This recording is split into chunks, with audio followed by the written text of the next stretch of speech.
24 seconds away from the opening bell in New York this morning. Good morning. The numbers from United, decent. From American, decent.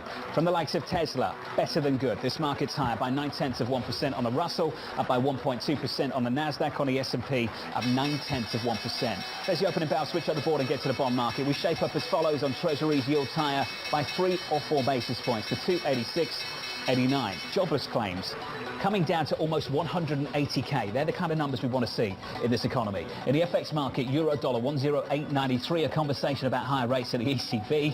That currency pair up 0.4%. A stronger euro there. Crude doing okay, just short of a 104 handle here. 103.98, up by 1.75%. About 20 seconds into this session, we are higher by 0.5%. Leading the way, consumer discretionary up by 2.5%, and breaking down the big mover on the West Coast. Let's get to Ed Ludlow. Morning, Ed.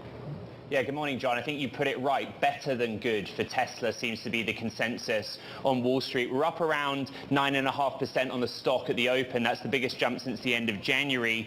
They're able to hit earnings per share of $3.22 on revenue of $18.8 billion, despite an environment where supply chain constraints are still there. They talked about how materials costs were high in the first quarter, continued to rise into the current second quarter. And of course, there was Shanghai COVID-related shutdown disruption to their production. Even so, they reiterated their guidance for 50% annual growth in 21, and Elon Musk actually said they could do better than that, potentially 60% growth, even though some suppliers raised prices in the range of 20 to 30%. And there are levers they're pulling, right? They were able to raise prices in the quarter because demand is so robust. That's what the street's talking about.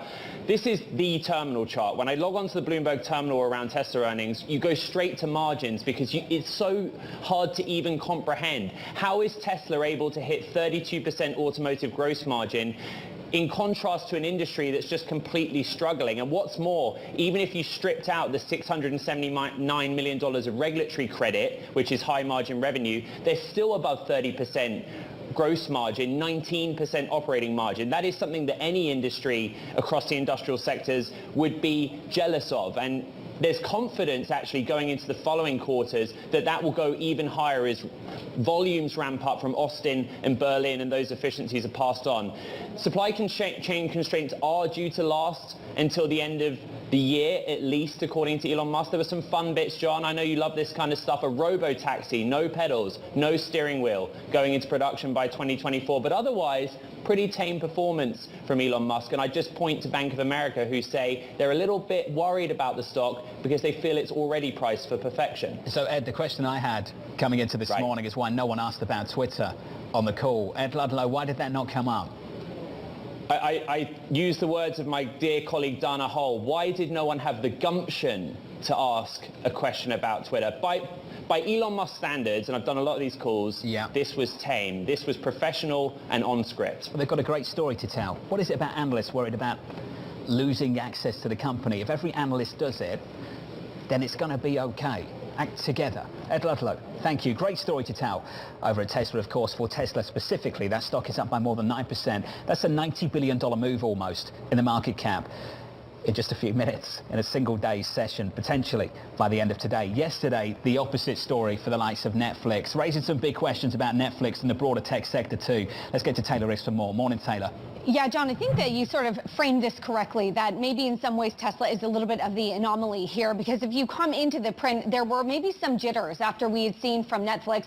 Take a look, of course, at where we are on the NASDAQ 100, sort of the big of the tech companies here. You're still off about 14% year to date. And remember, you're still off about 15% from the last record high that we had in November 19th of 2021. You're still, though, at a 32 times trailing earnings versus the S&P, which is at a 23 times trailing earnings. So a little bit of a premium, but that in many ways is quickly eroding. I do want to talk about some of the individual names because you talked about tech and growth. Some of the biggest losers now on the S&P year to date. Netflix, the biggest one of them all. They're now down more than 63% or so for the year. And you get Etsy, you get Meta in there as well. In contrast, the best performers year to date in the S&P is all energy and agriculture and value, John. That sort of leads me to the next point.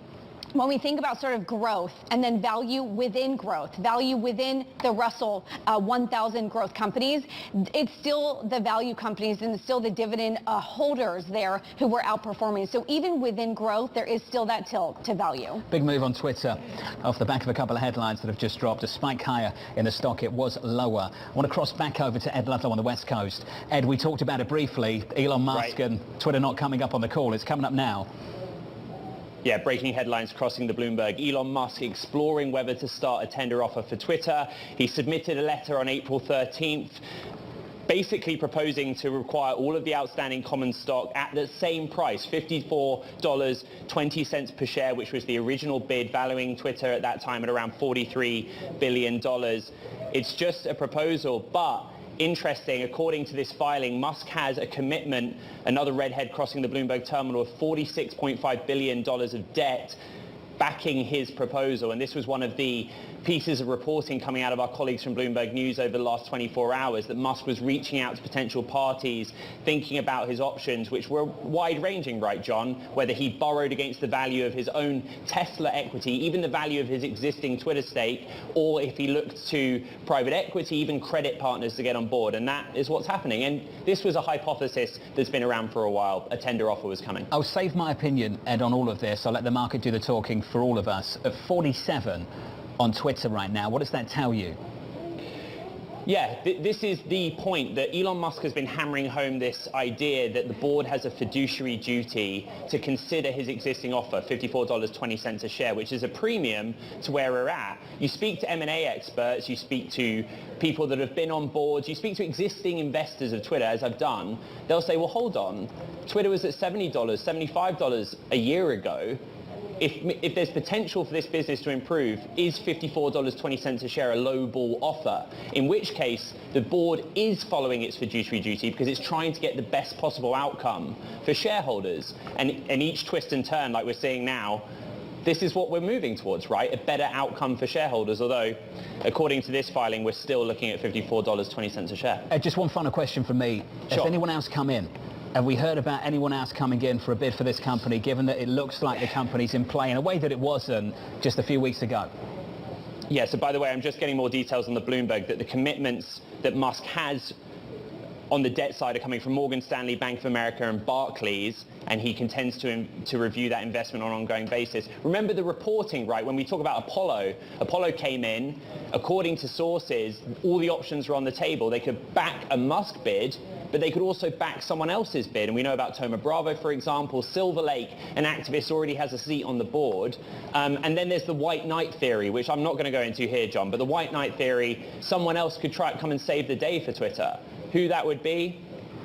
Good, big question. Ed, great work, buddy. As always on the West Coast. The news on Twitter there, just short of 47 on the stock, up by about 0.6%. Taylor Riggs, big move in United Airlines, up by 10.7% this morning. Yeah, John, this was interesting. So we got the earnings of United after Tesla yesterday. So, of course, balancing them and then getting American Airlines this morning after some comments that we heard in the last few weeks about Delta, and all painting sort of a similar story. Huge demand really coming back, and finally being able to pass that on, those higher costs, those higher fuel costs, as we heard from United that they're looking at jet fuel costs in the second quarter of $3.43 a gallon versus $2.88 in the first quarter, but passing those on to the consumer, and that's leading to maybe a finally return to profitability in the second quarter, finally sort of getting those. And we've really heard that from a lot of these airlines. Take a look at some of the specifics though, right? United Airlines, of course, now looking for that full year profitability, and really all about the big summer travel. Is it back? Has it been fueled by leisure? And also maybe a little bit of that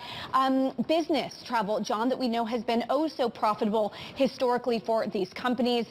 And of course, as we mentioned, some of those higher costs, of course, sort of tacking those on to some of those fares. If you booked recently, you might notice a slight increase. Just overall, a bit, Taylor. though, just a little bit. Just a little bit. But as you can see, sort of a big hole to climb out of. Taylor Riggs, great work as always. Thank you. We get lucky this morning. Joining us now is the United Airlines CEO, Scott Kirby. Scott, it looks great. Your words, the demand environment the strongest in your 30 years in the industry. I can see a big smile on your face, sir. Where are the positive surprises, Scott, coming from at the moment? Well, we always expected business travel to recover 100%, and we actually already have our capacity is down 13%, but business revenue is down 10, and we expect, even though we'll be flying fewer seats, that we're going to actually have more business demand revenue by June than we had in 2019. So I think this quarter, we'll be able to put to bed the whole question of is business travel coming back. But we just see people ready to travel all over, leisure, business travel. I mean, I think one of the things that's happened is when we went through COVID, when people get back to traveling, we're social creatures. We want to be with people. We need to connect with our customers, with our family. And you realize how much you missed it and took it for granted before. And we see people just traveling more, and it's just accelerating. The acceleration is really what's the surprise, if anything, to me. You said business travel would come back. I doubted you, others did as well. And here we are, Scott. So you were right, I was wrong. You brought up capacity. I want to talk about that with you. Yes. On capacity, you said we're 13% below 2019 levels for 2Q. How do you see that shaping up by year end? We've been cautious on adding back capacity. The demand would justify more capacity than we have right now, but the infrastructure just isn't there to support it. While we've been able to hire enough people, you look at the FAA infrastructure, the TSA, everything at the airports, fuel vendors and such, the infrastructure just isn't there yet to support it. And so we're going to gradually add back capacity because we've prioritized operating reliability over the possibility of short-term profits. And that's in contrast to what some others have done. But we're the number one airline in on-time performance so far this month, lowest cancellation rate this month. And so we're going to see how the system can manage, but we're going to put a priority on operating reliably in the next 6 to 12 months. You're super bullish over the next 6 months, that's for sure, 2Q, 3Q. Out of those fares that you're looking ahead for and you're bullish about, Scott, what portion of those are actually booked already? How much of this demand is already realized? Yeah, so, I don't know the exact number, but if you look for this quarter, we probably already have 60% on the books, 50 to 60% on the books. And if anything, we're running out of seats. And we've been tightening down on yield management because we're running out of seats.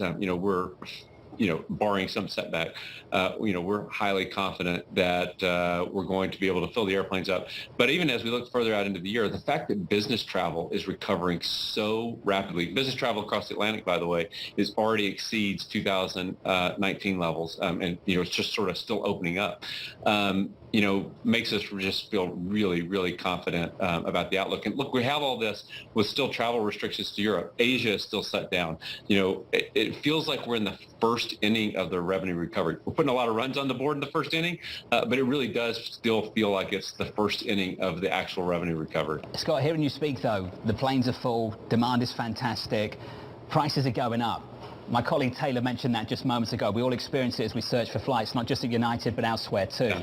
You're getting any pushback there whatsoever, Scott? Do you think you can pass this all on to the end consumer? Yeah, and you use the right words. The fares are going up largely because of the increase in fuel prices. At one point, the fuel price increase for us over the couple of weeks once Ukraine started was close to $5 billion a year in annual expense. And particularly coming out of COVID, we and everyone in aviation had to pass that along. But fares still remain low in historical terms. If you went back 5, 10, 20 years, we're one of the few areas where prices on inflation-adjusted basis are lower. So we're rebounding sort of to a more normalized fare environment. And even still today, if you're taking a trip, I'll bet in a lot of cases, you're going to pay less for the airfare than you pay for one night in your hotel room or than you pay for your rental car. And so, we certainly aren't seeing pushback as you described. Another way I would think about this is GDP, nominal GDP is up 16% since 2019 today. Normally, we kind of track nominal GDP. We're just now getting back to flat to 2019 levels. That would imply at a macro level, there's pretty far to go before we sort of get back to the normal trend lines for aviation. Scott, just on masks, just quickly, they're off. Yeah.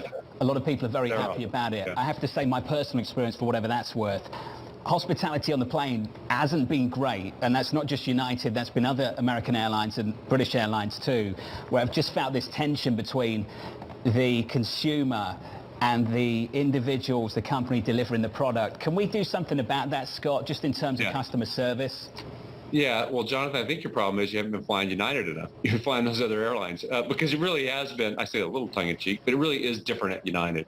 All the incidents you read about in the press happening on other airlines, it wasn't that we had zero, but our flight attendants just did a phenomenal, amazing job. I had people at the DOT ask me, are you guys actually not reporting because the rate is so much lower? That wasn't the case. The rate really was lower because, we focused on during the pandemic, de-escalating situations and giving our flight attendants the tools and asking them not to be, they weren't, policemen or women.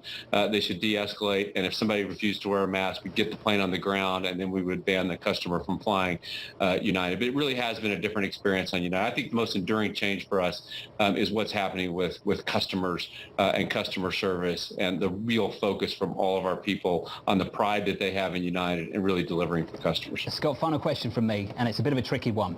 As we return to profitability, I just wonder whether capital return programs return in the same way as they were before. Going into the pandemic, as you know, the airlines were very much criticized for the 5 years into the pandemic, where even the likes of United gave out about, I think, 8.57 billion in buybacks. Scott, will capital return plans be different to what they were before the pandemic, after the lessons we've learned through the pandemic? Yeah. Well, I guess we should say TBD, but, you just put up on the screen that, we had operating losses going through the pandemic of $12 billion. We took on an extra $20 billion of debt to survive. And while we're really, really excited about what the future looks like and where we're headed, thinking about capital returns is not, honestly, it's not anything we're even thinking about right now, because the first priority is to pay down debt, to fill in the hole, as you talked about, that happened through the pandemic, and really restore our balance sheet to an even strong. We thought we had a strong balance sheet before, but we got to get back to an even stronger level before we would even start to think about capital return. Scott, great to catch up. Numbers are solid. Stock looks good this morning. Good luck for the rest of the year. Scott Kirby there, United Airlines CEO. The stock up by a little more than 11%. Coming up, stocks rising on optimistic earnings. That conversation up next with Credit Suisse.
the market is worried about something because it's really historic how defensive the market is trading. The real signal underneath the surface is a market that is really shuddering about something.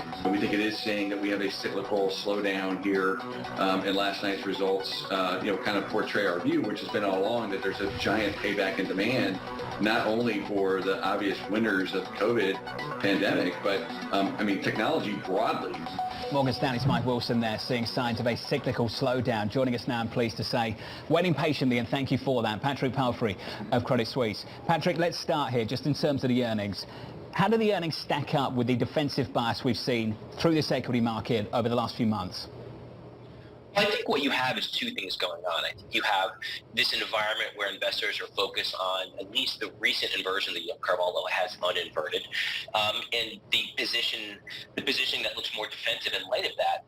But yet the still strong results that we see, particularly for cyclical groups during this earnings season. Right now, EPS are expected to grow around 5.5% for 1Q. We expect it's going to come in much better than that because the beats are just, once again, really strong, and it's being driven primarily by cyclical sectors. The energy, the materials, the industrials, certain portions of discretionary as well. That's really where the strength is coming from. Patrick, just in terms of the bear argument, as you know, it started with the multiples. Some of the multiples got hit, and now it's about the earnings. It's about an inflation scare turning into a growth scare. Do you and the team with Jonathan Gollop push back against that? I mean, look, let's be honest. We're in the midst of a decelerating economic environment, so let's not sugarcoat that.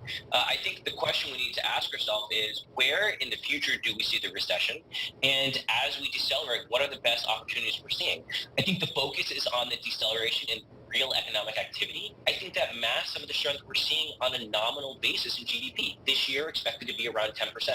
That's why we're seeing revenue so strong, and that's why cyclical groups work in this environment. Because even despite the fact that we are decelerating, the deceleration is coming from such a high level that it really supports a lot of the strength that we're seeing within cyclicals. So let's be very specific then. Where does that leave the NASDAQ and the tech trade? There are some people lining up to say we will get deceleration at the back end of this year with growth, and that's a reason to lean back into a NASDAQ 100.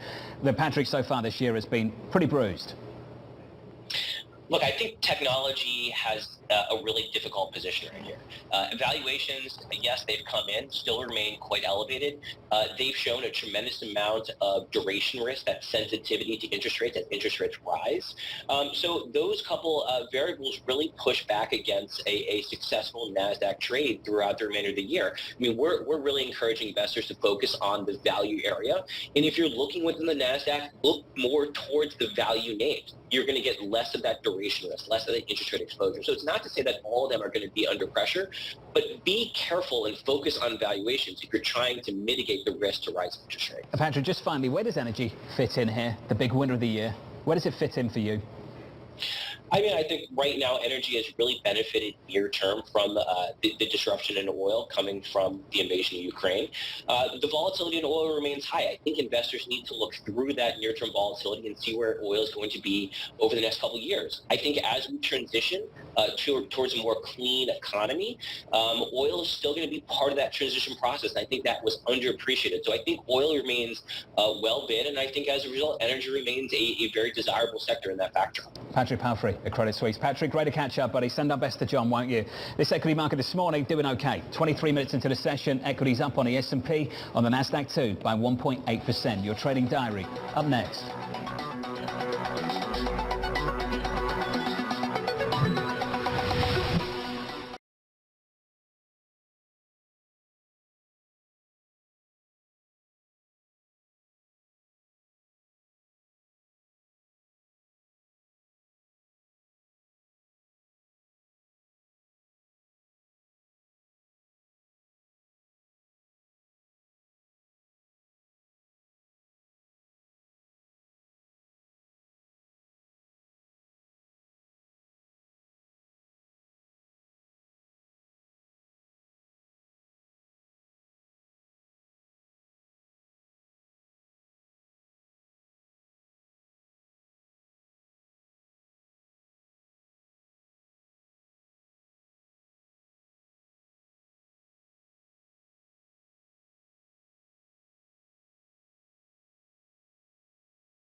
Things look good from Tesla, United, American Airlines. The equity market bounces by more than 1% on the S&P, up by 1.7% on the Nasdaq. That's the price action. Here's the trading diary. Coming up shortly, the President of the United States making comments on Russia. Then Fed Chair Jay Powell and ECB President Christine Lagarde speaking at 1 p.m. Eastern. President Biden returning later in the afternoon to discuss infrastructure here in the U.S. and closing out the week with the U.S. and European PMIs coming up tomorrow.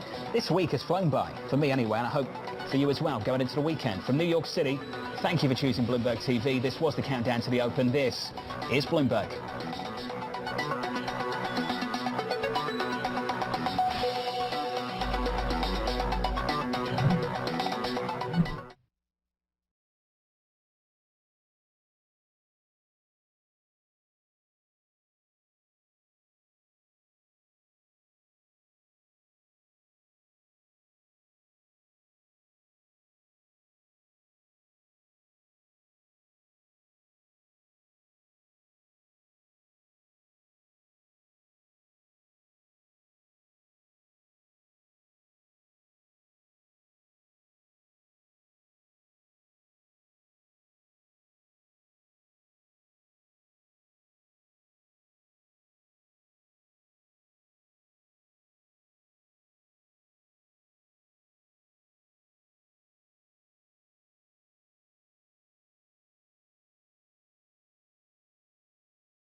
From the financial centers of the world, this is Bloomberg Markets with Alex Steele and Guy Johnson.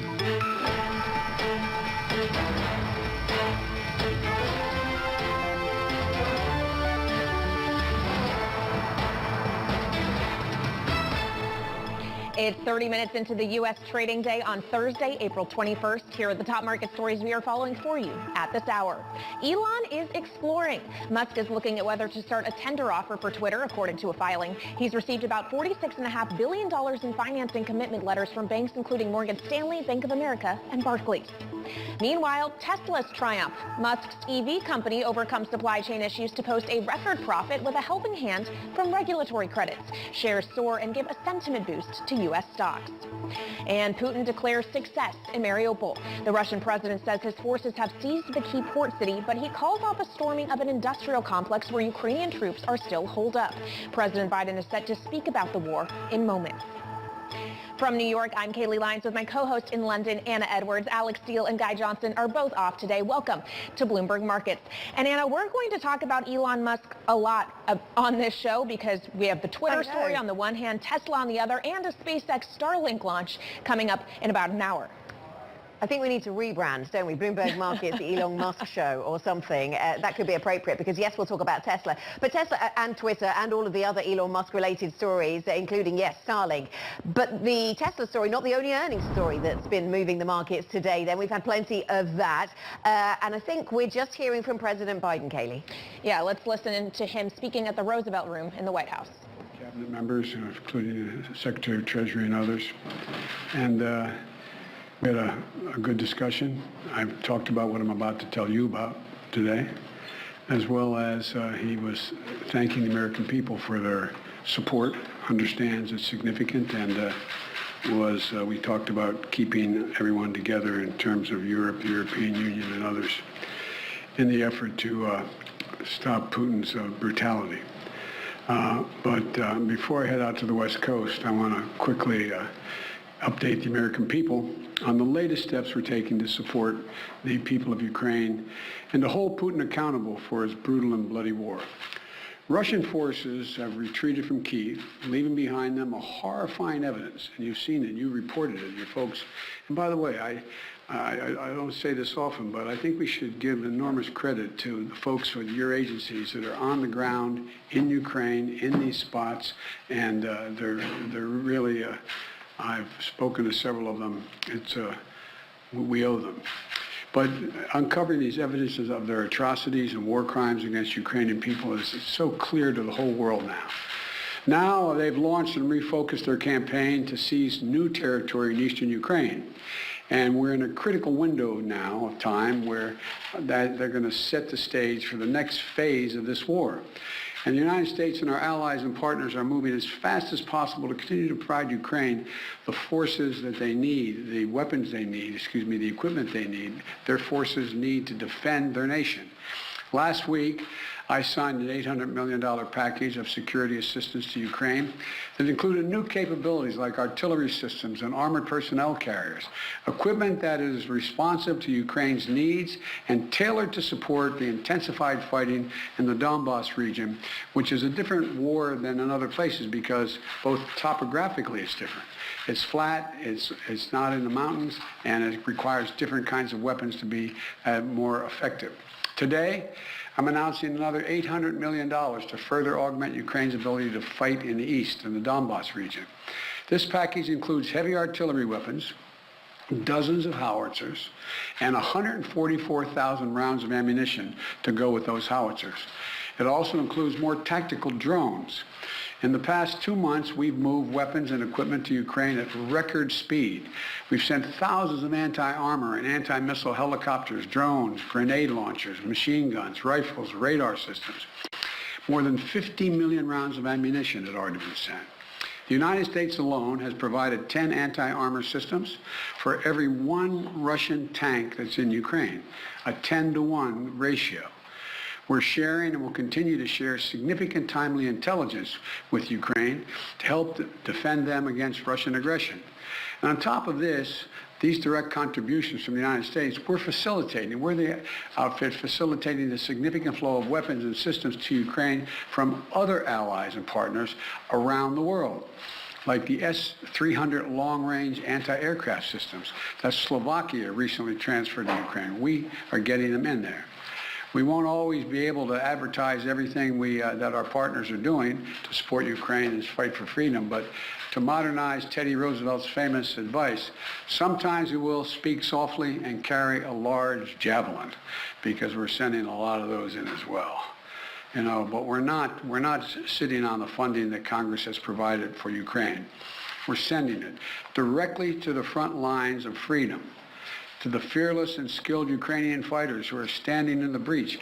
You got to admit, must be amazed at the courage of this country, the resolve that they're showing, not just their military, but the average citizen, men and women, young men, young women as well. It's, the sustained and coordinated support of the international community, led and facilitated by the United States, is a significant reason why Ukraine is able to stop Russia from taking over their country thus far. Every American taxpayer, every member of our armed forces can be proud of the fact that our country's generosity and the skill and service of our military helped arm and repel Russia's aggression in Ukraine. To beat back Putin's savagery that tried to seize Ukraine's capital and wipe out Ukraine's government. The Battle of Kyiv was a historic victory for the Ukrainians. It was a victory for freedom, won by the Ukrainian people with unprecedented assistance by the United States and our allies and our partners. Now we have to accelerate that assistance package to help prepare Ukraine for Russia's offensive that's going to be more limited in terms of geography, but not in terms of brutality. Not in terms of brutality. Combined with our recent drawdowns, it will ensure a steady flow of weapons and equipment into Ukraine over the next few weeks. However, with this latest disbursement, I've almost exhausted the drawdown authority I have that Congress authorized for Ukraine in a bipartisan spending bill last month. In order to sustain Ukraine for the duration of this fight, next week I'm going to have to be sending to Congress a supplemental budget request to keep weapons and ammunition flowing without interruption to the brave Ukrainian fighters and continue to deliver economic assistance to the Ukrainian people. My hope is, and my expectation is, Congress would move and act quickly. And I want to thank the Congress, Democrats and Republicans, for their support for the people of Ukraine. Our unity at home, our unity with our allies and partners, and our unity with the Ukrainian people is sending an unmistakable message to Putin. He will never succeed in dominating and occupying all of Ukraine. That will not happen. In addition to bolstering Ukraine's resistance on the battlefield, we're also demonstrating our support for the people of Ukraine. Today, the United States is announcing that we intend to provide an additional $500 million in direct economic assistance to the Ukrainian government. This brings our total economic support for Ukraine to $1 billion in the past 2 months. This is money the government can help use to stabilize their economy, to support communities that have been devastated by the Russian onslaught, and pay the brave workers that continue to provide essential services to the people of Ukraine. These past weeks have seen a terrible human cost of Putin's ambition for conquest and control. Approximately two-thirds of all Ukrainian children have been displaced from their home. More than 5 million Ukrainians have fled their country. It's an absolute outrage. The idea this is happening, approaching the second quarter of the 21st century, is just...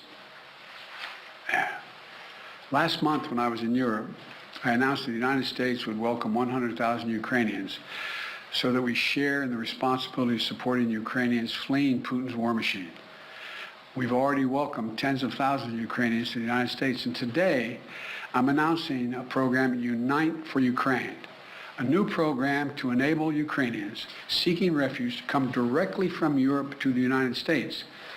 This new humanitarian parole program will complement the existing legal pathways available to Ukrainians, including immigrant visas and refugees processing.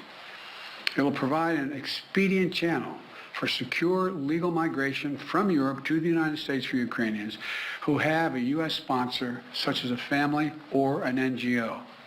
This program will be fast, it will be streamlined, and will ensure the United States honors its commitment to go to the people of Ukraine and need not go through our southern border. We're also continuing to ratchet up the pressure on Putin and further isolate Russia on the world stage.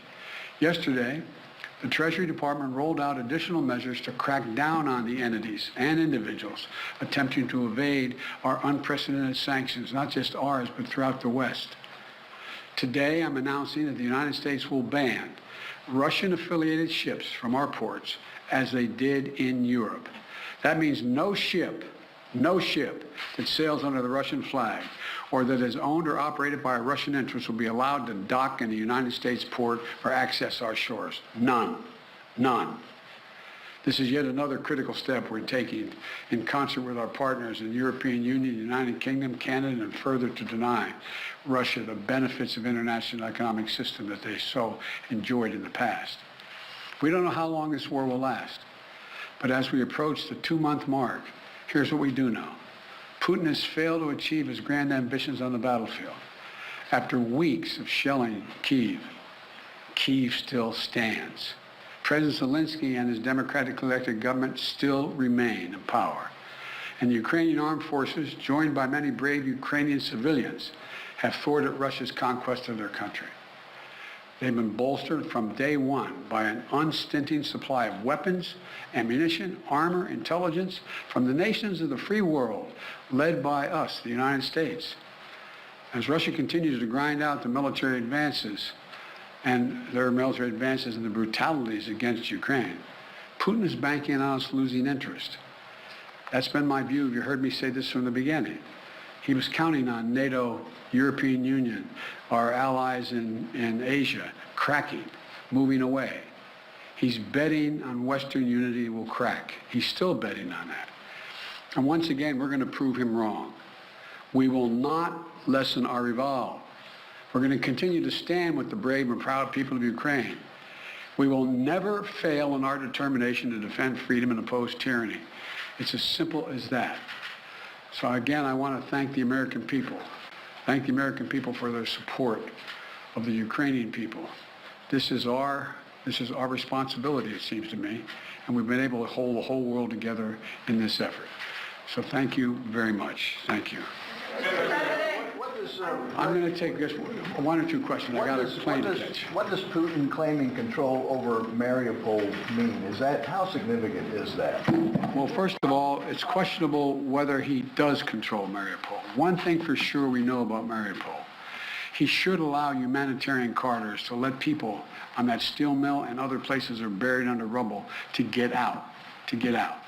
That's what any head of state would do in such a circumstance. And so there is no evidence yet that Mariupol is completely fallen. Mr. President, on Title 42, sir, are you considering delaying lifting Title 42? No, what I'm considering is continuing to hear from well, first of all, there's going to be an appeal by the Justice Department, because as a matter of principle, we want to be able to be in a position where if in fact it is strongly concluded by the scientists that we need Title 42, that we be able to do that. But there has been no decision on extending Title 42. Thank you. Mr. President, how long can the U.S. maintain the level and pace of this military support for Ukraine? Well, we have the capacity to do this for a long time.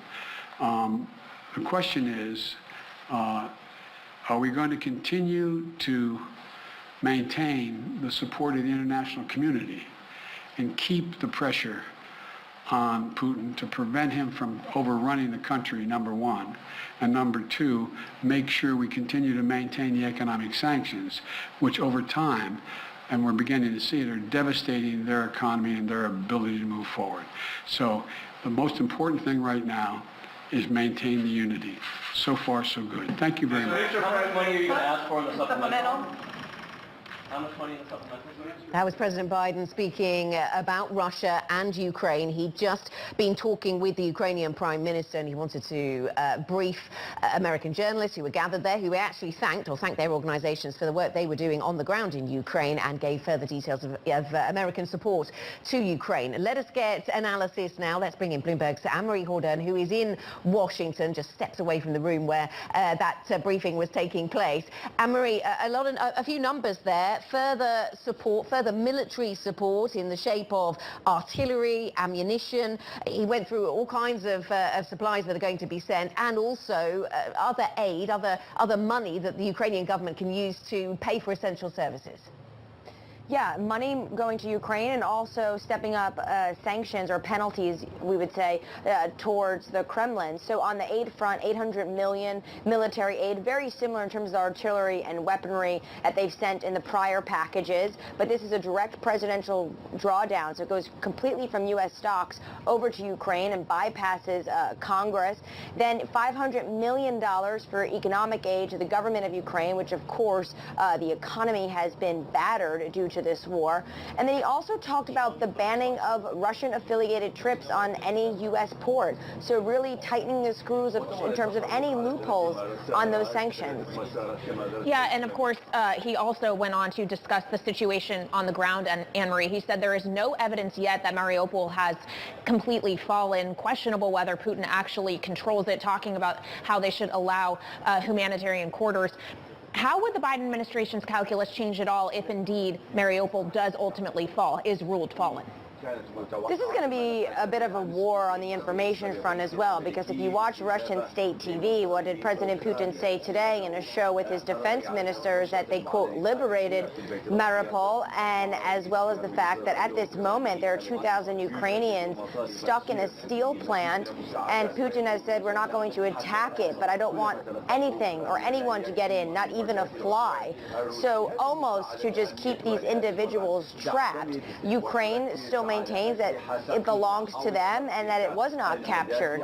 So this is going to be something that is going to be a tick-by-tick, tit-for-tat, back and forth, I imagine, from both of these. But we do know that at the moment, Russia is claiming that they basically captured Mariupol, but there are still Ukrainians trapped in that city and fighting back. Yes. Yes, and we understand at least 2,000 Ukrainian soldiers plus civilians at that former steel plant outside of Mariupol, Anne-Marie, that according to the Ukrainians, of course, and we've heard calls from those soldiers who are there that they wanted to be lifted out, they wanted to be evacuated to third countries, to safe places, and perhaps that is what President Putin was referring to in not allowing anybody in. We did get a sense, though, listening to President Biden there, I mean, nobody has the answers when it comes to the timescale here, but he was asked whether America could continue to provide this level of support, and he certainly gave the impression that America wasn't dialing it back anytime soon.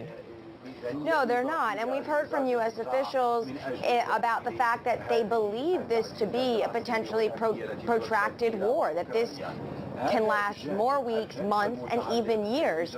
And I think it's important to remember that, yes, Russia wanted to try to capture Kiev. They were not able to do that. So now they are moving all of that to the east. And President Biden spoke about the fact that geographically this is going to be more narrow, but not in terms of what the United States perceives in terms of the brutality of the Russian forces in the east. But they have been fighting in eastern Ukraine for 8 years. So if you are thinking that this is going to end anytime soon, it would be very naive, because there has been fighting in the Donbass and Crimea since 2014. That is absolutely true. Bloomberg's Anne-Marie Hordern at the White House for us. Thank you so much. Let's turn now from geopolitics back to the markets. Elon Musk is exploring whether to start a tender offer for Twitter. Bloomberg's Ed Ludlow covers Twitter, and he broke the story with us in the previous hour. He joins us from San Francisco. So, Ed, funding secured for real this time? Yeah, and as you say, he's exploring a tender offer. There's no firm plan at this stage for a tender offer. And I do want to correct, or at least clarify, something we said in the last hour. He has commitments for financing for $46.5 billion. A headline across the Bloomberg terminal saying that that was a all-debt deal. But in fact, the $46.5 billion is split between $25.5 billion of debt, 2 revolving lines, and then $21 billion in equity financing. And as we've discussed already on this program, he's got commitments from Morgan Stanley, Bank of America, and Barclays. So this is a big step. Remember, the offer is still $54.20 a share. He took that offer to Twitter's board on April 13th. According to this regulatory filing, Twitter's board has not responded, but because that time has elapsed, the amendment, this filing is an amendment to that original deal, which basically points out, A, due diligence not needed anymore, and B, the financing, which was not secure at the time, it was contingent on anticipated financing. That was the language of April 13th. That now is secured. And let's pivot to another story I know you've been following very closely, Ed, and that is around Tesla. We had the numbers out there providing a nice counterpoint in terms of sentiment after the Netflix story 24 hours previously. So a much more positive story, not all from selling cars, but of course that is where they make most of their money. Yeah, look, they hit record profit at Tesla in a quarter where supply chain challenges were still present. We saw rising materials costs, and we saw disruption from COVID-19, particularly in the Shanghai plant. You know, $18.8 billion of revenue was a beat on the top line, $3.22 a share. in terms of EPS was a beat on the bottom line.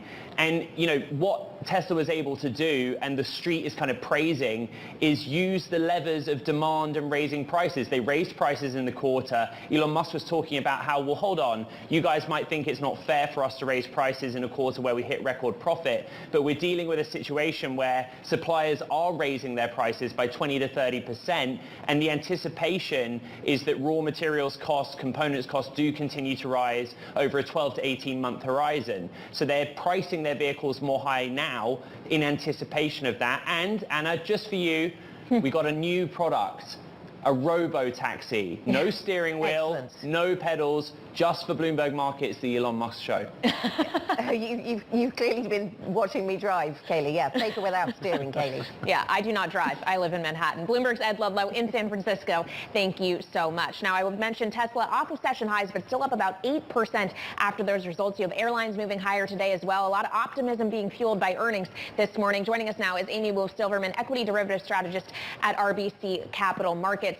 Amy, earnings season seems like it's off to an okay start. What kind of activity are you seeing beneath the surface? You know, look, beneath the surface, I think the most important thing we've seen is that consistently option moves have been beaten. So the implied move that we have going into earnings pretty much gets blown out of the water. And you can see that in terms of what happened with Netflix. And this is exactly what happened last earnings season. And it's also happening with Tesla now, which went in with about a 4.5% earnings implied move this weekend. And now I think is up about 8% the last I checked. Okay, well, that kind of answers my next question, Amy. You just referenced a stock that I suppose surprises on the upside. I was going to ask if this was more relevant on the downside, but maybe I'm just too focused on what we heard from Netflix. Do you see any divergence there? Are stocks that disappoint moving more than stocks that beat estimates?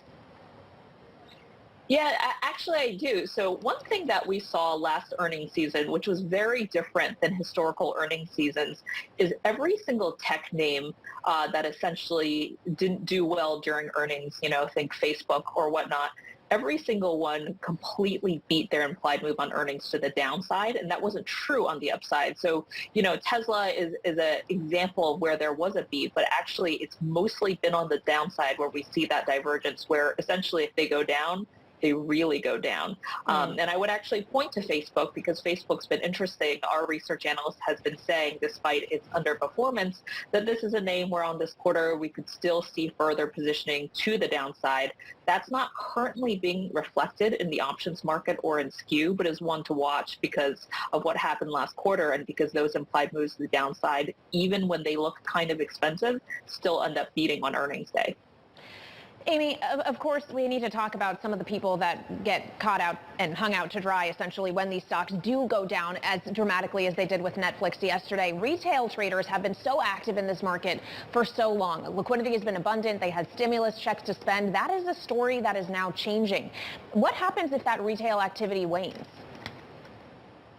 Yeah, I think that's a really interesting observation because one thing we've been talking about in terms of flows is it's been a very bifurcated equity market. So you have on one hand really strong retail buying, not only of stocks, but of calls, and you also have strong corporate buybacks, whereas on the other side, you know, we see a lot more institutional risk reduction, institutional hedging. If you take one of those legs out, essentially if you take retail out, what does that mean to the direction of the overall market? But, you know, it's really surprised me how resilient retail has been. So for instance, this past week, we've definitely seen retail demand waning, but I can tell you that on Netflix, after it's gone down, we've actually seen some retail stepping back in. And I think, yeah, and this is without the, you know, accommodation of the Fed or of stimulus. It's almost as if, you know, a large part of the retail market has just woken up to the fact that, you know, the stock market exists and it's easy to own and it's easy to own options, and that fact remains. Amy, do we see retail investors, sticking with that theme, do we see retail investors bringing stability or volatility to these maybe individual equity names, if not the whole market, or is it too complex to say? You know, it's probably a little too complex to say, but I would lean towards saying that it's going to increase volatility. One, because there is no, you know, it's very stock dependent, and you really don't know when they're going to step in, and when they do, it often is a surprise. But two, it also depends on how they lean into the market, and oftentimes they always lean onto the upside, which can cause exacerbation and some swings to the upside, which is dissimilar to the institutional world, where oftentimes it's much more of a hedging demand. Amy, thank you so much for your time. Good to speak to you. Amy Wu Silverman, equity derivative strategist at RBC Capital Markets. Good to break down the markets and the earnings story with Amy this morning, US time. Now, coming up, the International Monetary Fund is warning of a dangerous global debt burden. We will talk about the implications with Vitor Gaspar, the IMF's Director of the Fiscal Affairs Department. So we'll be talking all about fiscal with him. We'll talk about inflation as well, how emerging markets are going to cope with commodity prices on the rise, around the strength of the US dollar. What role does fiscal policy need to play here? What's the relationship between the amount of savings built up during the pandemic and the fiscal impulse that he wants to see? And what kind of fiscal impulse does he want to see in China? Because there seems to be a lot of expectation of support for that economy as it continues to deal with COVID. But what will fiscal support need to look like there? We might also have room to discuss defence spending, as that's part of the future that they see. Live from London and New York, this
We're an hour into the U.S. trading session. Bloomberg's Kriti Gupta is here tracking the moves. And Kriti, we're off session highs for the major averages, but there are some massive movers beneath the surface. Massive movers, and it tells you a lot about the earnings story here, right? Because that's really where a lot of the read-through is, the idea that earnings were supposed to kind of be this growth accelerator, this little bit of a warning sign that things aren't going in the right direction. Then you get these earnings and you see that, well, corporate America is just a little bit more stable than I think a lot of investors thought they were. So you do see the outperformance pretty notably in the tech space. NASDAQ 100 really recovering from that pain yesterday, led by Netflix losses.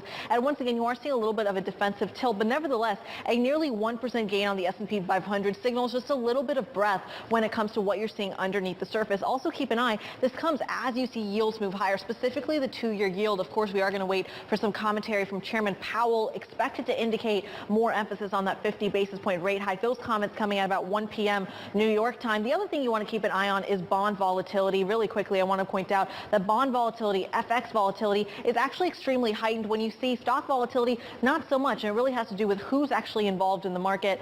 Bond traders really anticipating the Fed, whereas stock traders hesitant to get into the market. That's why you're seeing low volume, but also low volatility. Yeah, we've certainly seen volatility at the front end of the European curve today. More on that shortly, thanks to Bloomberg's Kriti Gupta. Now, let's talk about what's happening in terms of debt globally. The IMF and the World Bank is warning that rising interest rates are squeezing the world's poorest countries as they struggle with the coronavirus and soaring food prices. In a recent report, the IMF found that there's a huge build-up of debt, especially in the poorest countries, thanks to COVID-19 and uncertainties surrounding the war in Ukraine.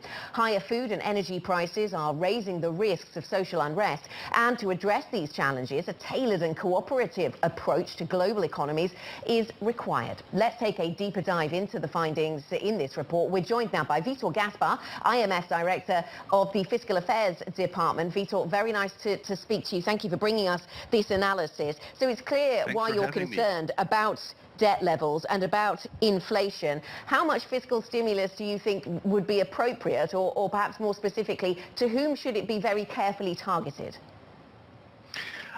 Thanks for your question. I would start by emphasizing that in 2020, the first year of the COVID-19 pandemic, public debt reached record high levels.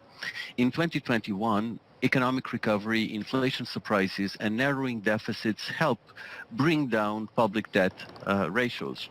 But according to our projections, by 2024, public debt ratios are still projected to stay substantially higher than in pre-pandemic projections. As monetary policy pivots towards fighting inflation, fiscal space narrows, budget constraints bind, and public policy choices become harder, which is the reason why risks posed by public debt are salient once more and are relevant for all country groups.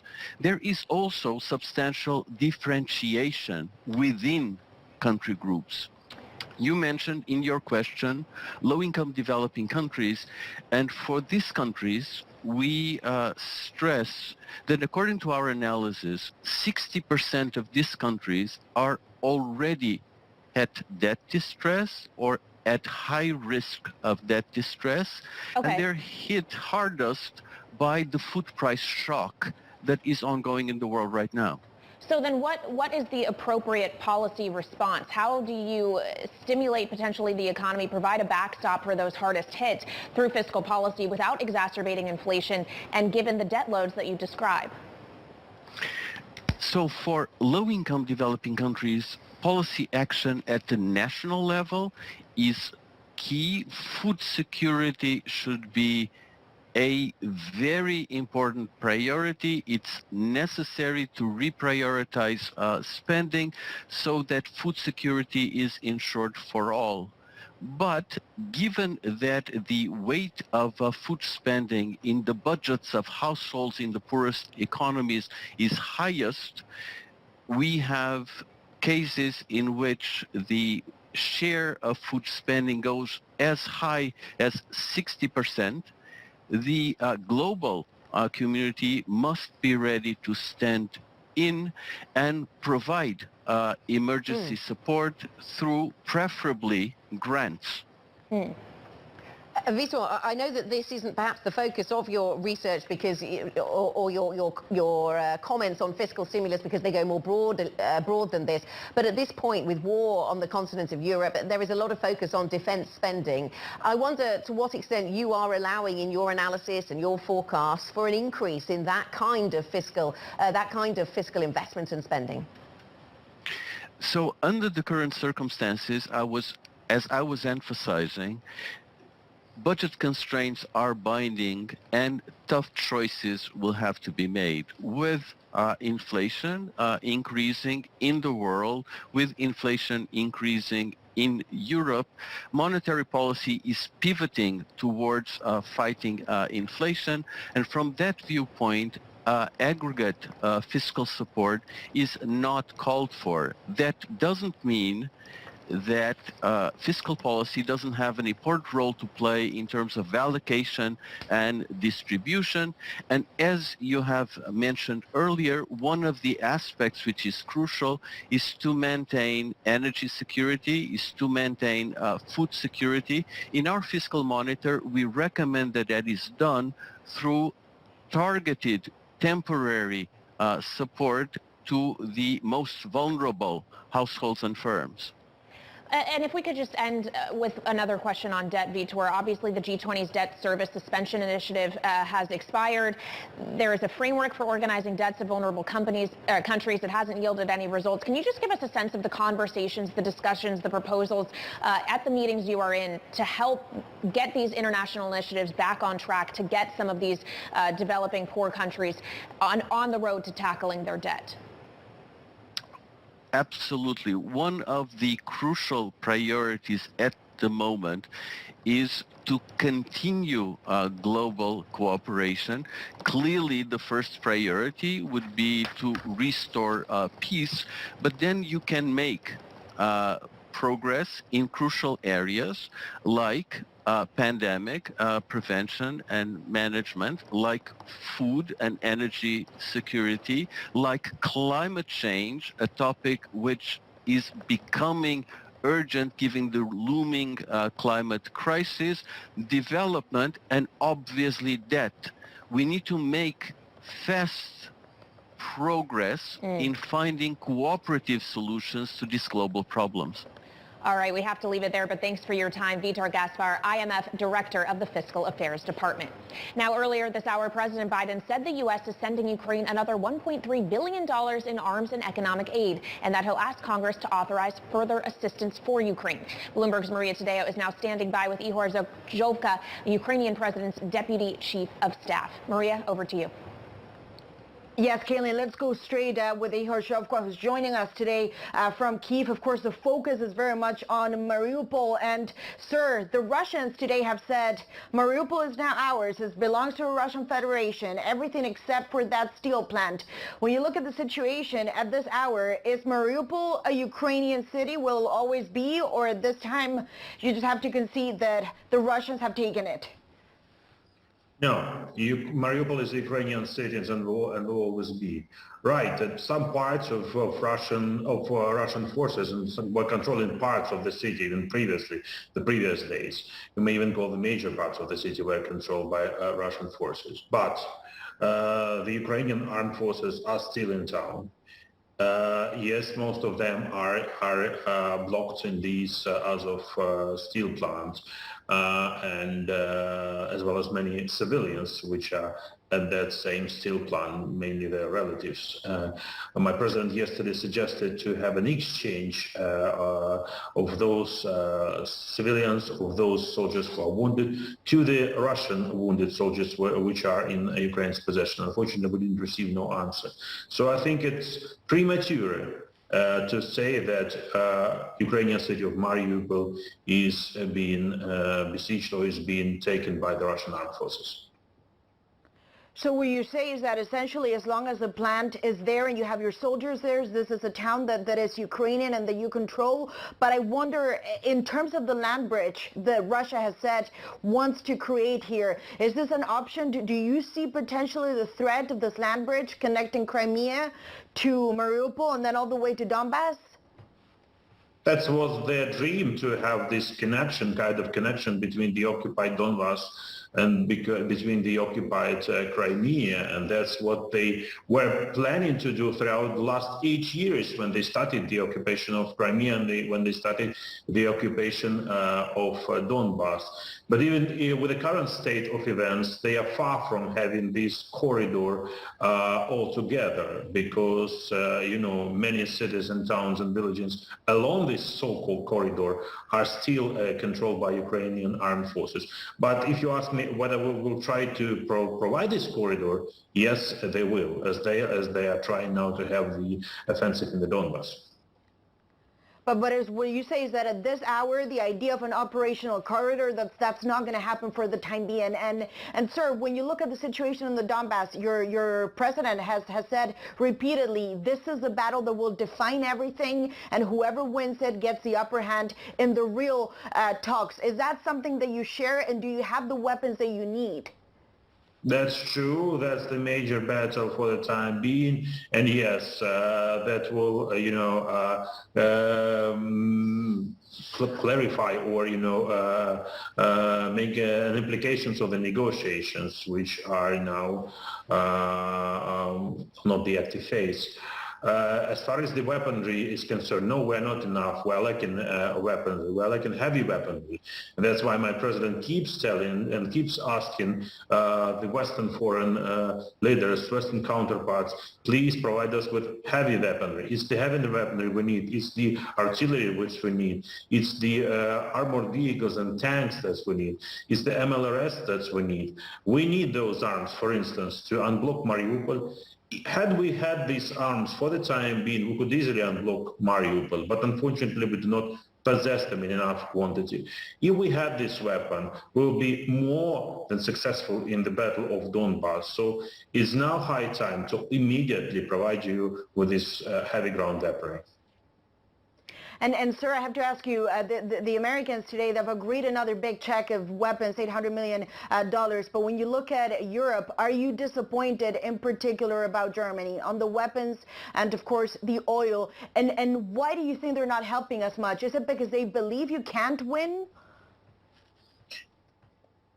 To your answer, if we're disappointed, yes, we're disappointed. Europe is doing it too slow, not enough, and unfortunately, the pace might be more and more, and the quantity of the ammunition might be more.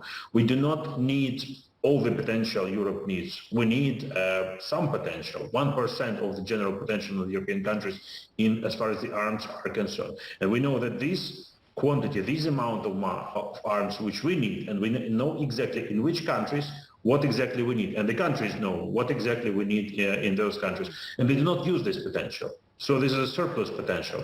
This is nothing, not in any case hurt their defense capability. So yes, we are disappointed. Answering your second question, whether they do not believe, yes, I think they believe. They didn't believe in the first days of war. When you have numerous, sayings, officially and unofficially, that Ukraine will not stand more than 3 or 5 days. Everyone saw now that it's already the second month and we're withstanding. So they believe, and that comes from a conversation of my president with the foreign leaders just today. He spoke with Prime Minister of Spain and Prime Minister of Denmark, who visited Kyiv personally. But they still are a little bit slow in providing enough necessary arms. Only the arms we need. We do not need anything. We need just concrete items, which everyone knows about. And sir, just as a very final question, very briefly, we have seen oligarchs going to Ukraine. We've also reported that around Vladimir Putin, there's also pressure perhaps to get him to change course. Do you believe at this hour, is there anyone in Russia that can get Vladimir Putin to change course? Well, would be good to have such a person, but for the time being, me personally, maybe I don't know everything. I hardly can see this person who could at least half to change the course. And of course, you make it clear that you want to continue your fight and that you're not going to surrender all of your citizens, you've said repeatedly. Ihor Shevko, thank you so much for joining us. And of course, our thoughts always with the people of Ukraine and everything they've gone through in this terrible ordeal that is this war. Thank you so much. Kaylee? All right, Bloomberg's Maria Tadeo, thank you for that interview with the Ukrainian president's deputy chief of staff. This is Bloomberg.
His minds.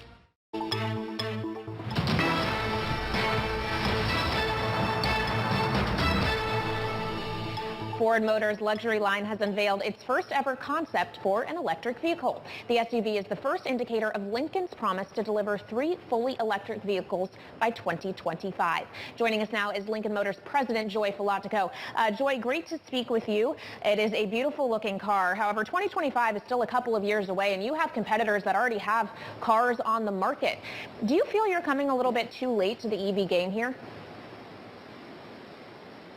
Actually, no. We think our timing is just right because we're going to be having 3 electric vehicles in the market by 2025. And we're really starting to just see now the adoption rate take off. So we think our timing's good.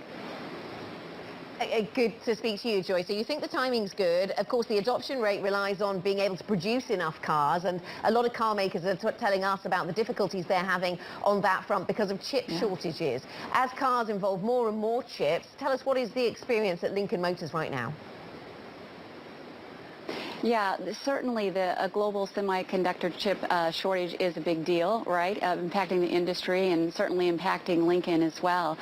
We've got teams that are working around the clock to optimize our production.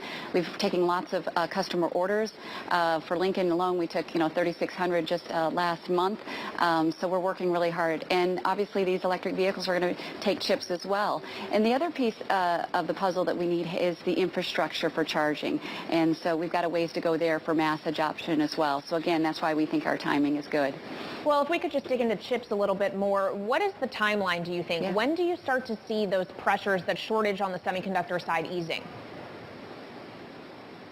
Well, we're 2 years into this, and we honestly at the beginning thought we'd be out of this by now. So we think we've got a ways to go. Clearly, the impact of COVID in China right now is going to create another issue with supply chains. So we don't have an exact forecast for the timing. I wish we did, but it continues to be a day-by-day situation. You mentioned infrastructure around charging. That's something we talk about in Europe a lot as well, and something that perhaps stands in the way of mass adoption in many geographies. What's the secret, Joy? Where does the money need to come from? Who will be financing this massive transition that's required in the auto industry? Yeah, in North America, we think the administration has a good plan in that area. They're providing funding and support for building that infrastructure out. So we think that's really critical for the nation to get the higher EV adoption. That was really important for the environment, of course. So we think the administration's plan is going to be very helpful in increasing the number of charging infrastructure that we need for mass adoption. All right, Joy, that's here in the U.S. Let's talk about a market that you have said is key to your future growth, and that is China. Can you just walk us through what you anticipate demand will be like in China, given the EV market there also already very crowded? Yeah, so China has the largest luxury market in the world, and we are seeing a significant increase in electric vehicle sales in that market, and we expect it to continue to grow. And again, we think the inflection point there is going to be in that 25, 26 time frame, and again, that's why we're targeting in that time, that we're really going to see it take off. Obviously, there's a lot of government support for EV adoption there as well, and that'll continue to be key. We've been looking, as we've been talking, Joy, at images of the Lincoln Star, this concept car. It is still a concept car, as Kayleigh pointed out earlier. Do you have any sense that this is one that comes to market? This is the global debut of our concept car that really allows us to have a new design language for the future. And you can see how futuristic it is and how much beauty is in the light and the different process that we're going through with a larger platform to create just a really flexible vehicle. And so we really do think that we're going to take a bunch of cues from this. It's our vision, and there's a lot of things to love about this vehicle that we do plan to put in our electric vehicles that'll be coming in by 2025. Joy, thank you very much. Joy Filiatiko, a Lincoln Motor President, thank you very much for joining us. This is Bloomberg.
The world's largest cryptocurrency exchange, Binance, is limiting services in Russia. That's because of the EU's latest sanctions on Moscow. Only withdrawals will be allowed. No deposits or trading will be permitted. That's if you've got crypto assets, Kaylee, over a certain limit. There are no limitations below that limit. But it's interesting to see that Binance has changed its narrative on this a little bit. They previously said they just adjust their rules for specifically sanctioned individuals. Yeah, definitely singing a different song than they were, say, 2 months ago when this was first raised as an issue, something that these exchanges really have to navigate carefully. I would note, Anna, Bitcoin is up about 2.5% today, benefiting from broader risk on sentiment. That is largely an earnings story. You have Tesla significantly higher after its beat on profit. You also have the airlines higher as well. United, American, both soaring, pun intended, after their results. You have the S&P 500 airline index higher significantly on the day. United is up by about 12%. And we're seeing some significant selling pressure in the bond market as well. The 10-year yield here in the U.S. up 8 basis points. 291 is where we trade. The 5-year up 9 basis points to 295. And I know that story is not just one limited to U.S. Treasuries, Anna. Absolutely. So we see those clear moves in Treasury markets. We also see it in particular at the short end of the curve, but also the 10-year in the UK on the move, the German 2-year on the move, the UK 2-year on the move. And in fact, on that UK 2-year, the highest since 2009, we are increasingly pricing in, it seems, rate increases from the Bank of England. So we continue to focus there. The UK 10-year, I should point out, the highest since 2015, above 2% now. So yes, very much a global story. We will count you down to the European close of equity market trading. We do see equities here in Europe making modest gains today. This is Bloomberg.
It's Thursday, the 21st of April. Stocks rise, bond bears return. The countdown to the close here in Europe starts right now. The countdown is on in Europe. This is Bloomberg Markets European Close with Guy Johnson and Alex Steele.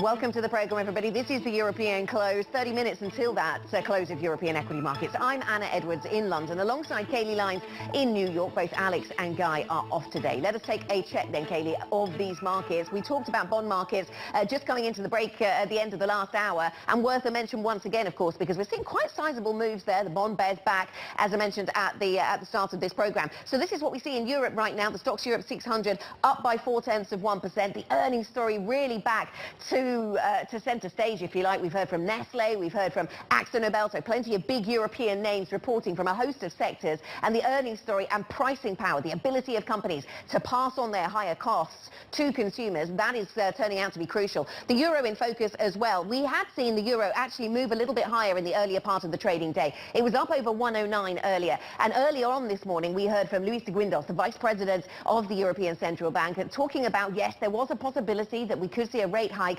coming as early as July, and that was sort of added on to other seemingly fairly hawkish commentary of a similar nature, and that moved the euro. It also moved the German bond market, and I put in here the German two-year yield. I could have put in the French or the Italian two-year because all of those were moving on similar sentiments. We've also seen the UK gilt yield, though, the two-year yield and the 10-year both moving, Kaylee, but some of that drama also taking place in the Treasuries market as well, perhaps around the time of the mortgage data, but it's certainly been a long-term trend as well that we've been watching. Yeah, drama in treasuries, drama in a lot of stocks as well, because we are getting earnings trickling out here in the U.S., and there's some big movers beneath the surface of the equity market. Of course, a big heavyweight trillion-dollar company is Tesla. It's higher by about 8%. That is helping lift the NASDAQ 100. It's higher by about 0.7%. Tesla, of course, beating on profit, sounding really optimistic about the ability to work through supply chains. So that's giving a nice lift to that stock, and a big lift for some of the airlines as well. United is up 12%. American also is flying, pun intended, after their strong results. Really optimistic on the demand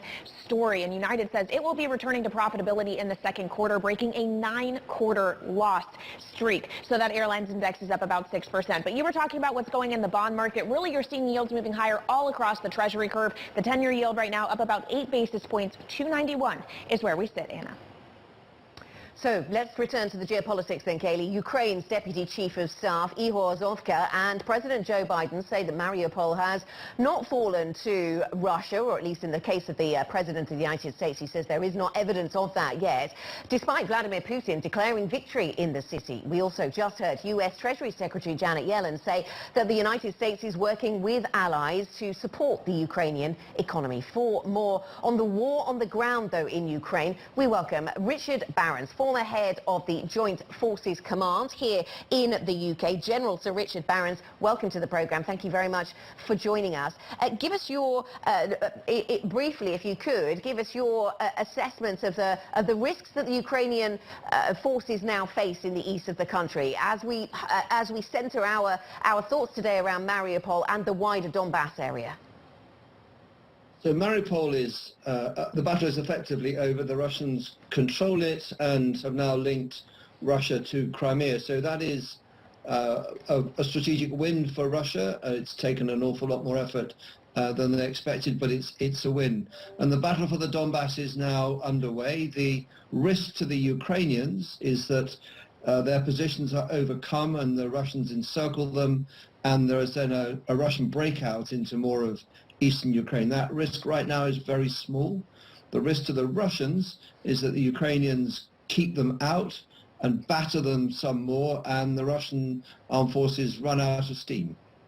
Well, while we're talking of risks, we obviously had the news overnight as well that Russia had launched an ICBM capable of carrying nuclear weapons. What signal do you take from that, and whether it indicates any likelihood that those kind of non-conventional weapons may indeed come to be used in this war? So the missile that was launched, the so-called Satan II, is a super heavy intercontinental ballistic missile. It was a weapon that is focused on the United States. So it was grandstanding. It has no role to play in the war in Ukraine. And I think it was probably, as a launch, done to coincide with the success, as the Russians will see it, in Mariupol, and the close proximity to the Russian Orthodox Easter, and the need to say something powerful that looked positive.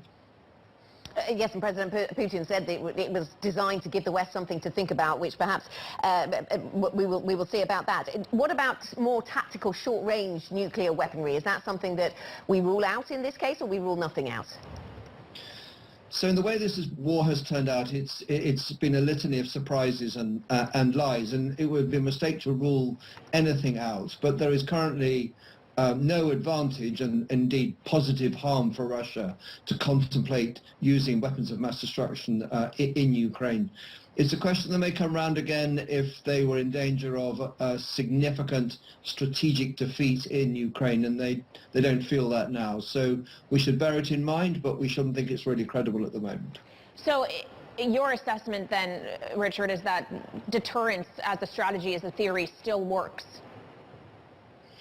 So I think we are working out we're going to have to do deterrence differently. We've fallen into the habit of thinking of deterrence as the deterrent, the nuclear deterrent.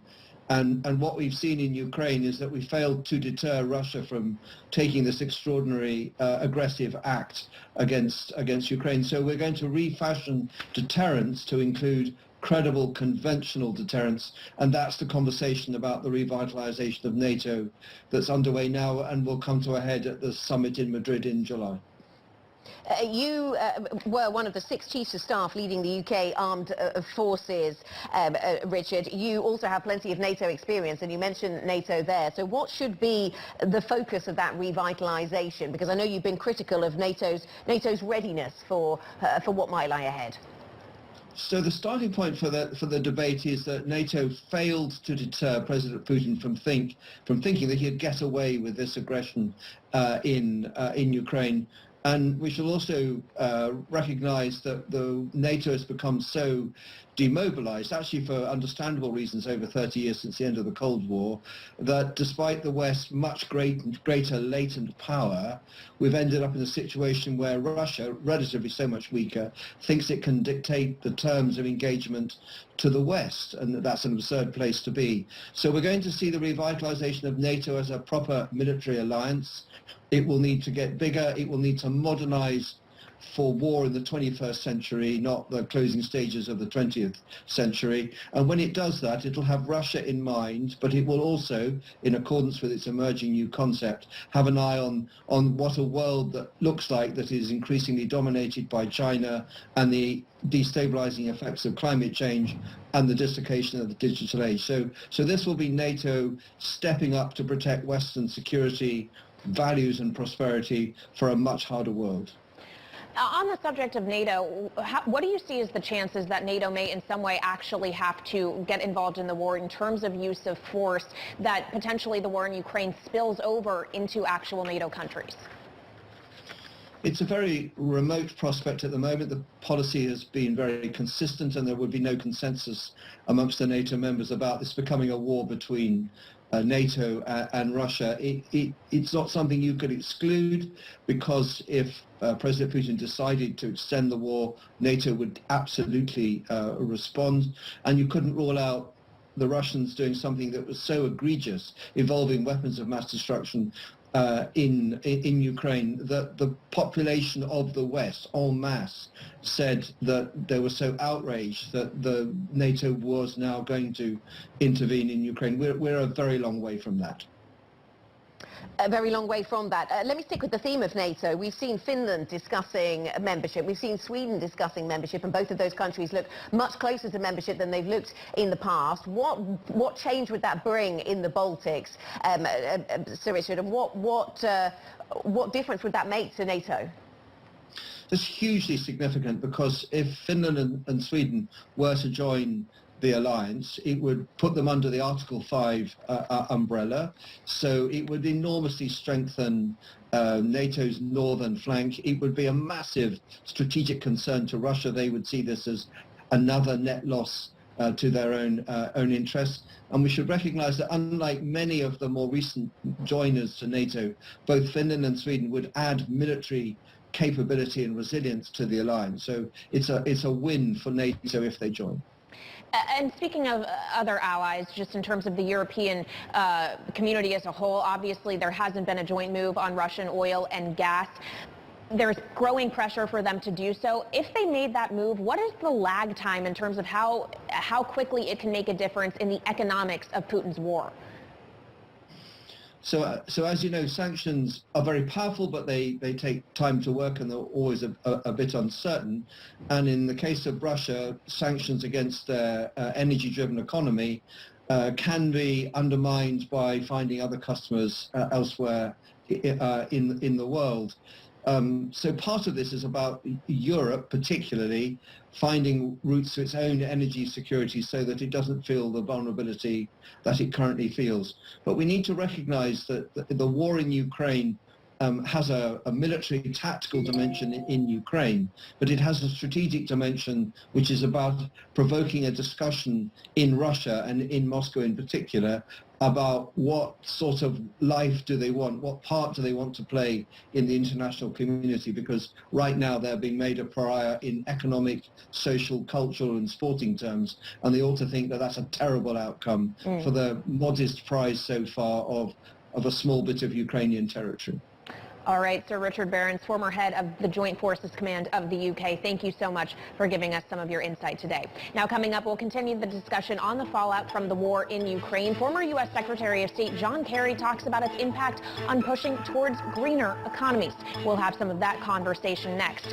Meantime, we also are paying attention to Treasury Secretary Janet Yellen's remarks to the press at the IMF G20 meeting. She is pledging to work with allies to support the Ukrainian economy. She says she is deeply concerned on the rising threat of food insecurity, and she also was reiterating the U.S. pledge of $500 million of immediate funding for the Ukrainian government. Of course, we heard President Biden detailing some of that aid earlier today. You can follow Treasury Secretary Janet Yellen's remarks on LiveGo if you wish to hear them. This is Bloomberg. Support such legislation. You know, it's clear that the rebuilding costs ultimately in Ukraine are going to be enormous. And certainly looking to Russia one way or another to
Welcome back to Bloomberg Markets, the European close. Special Presidential Envoy for Climate John Kerry joined Bloomberg's Janet Wu earlier today, and he talked about how the Russian war has set back global progress on green energy. Take a listen.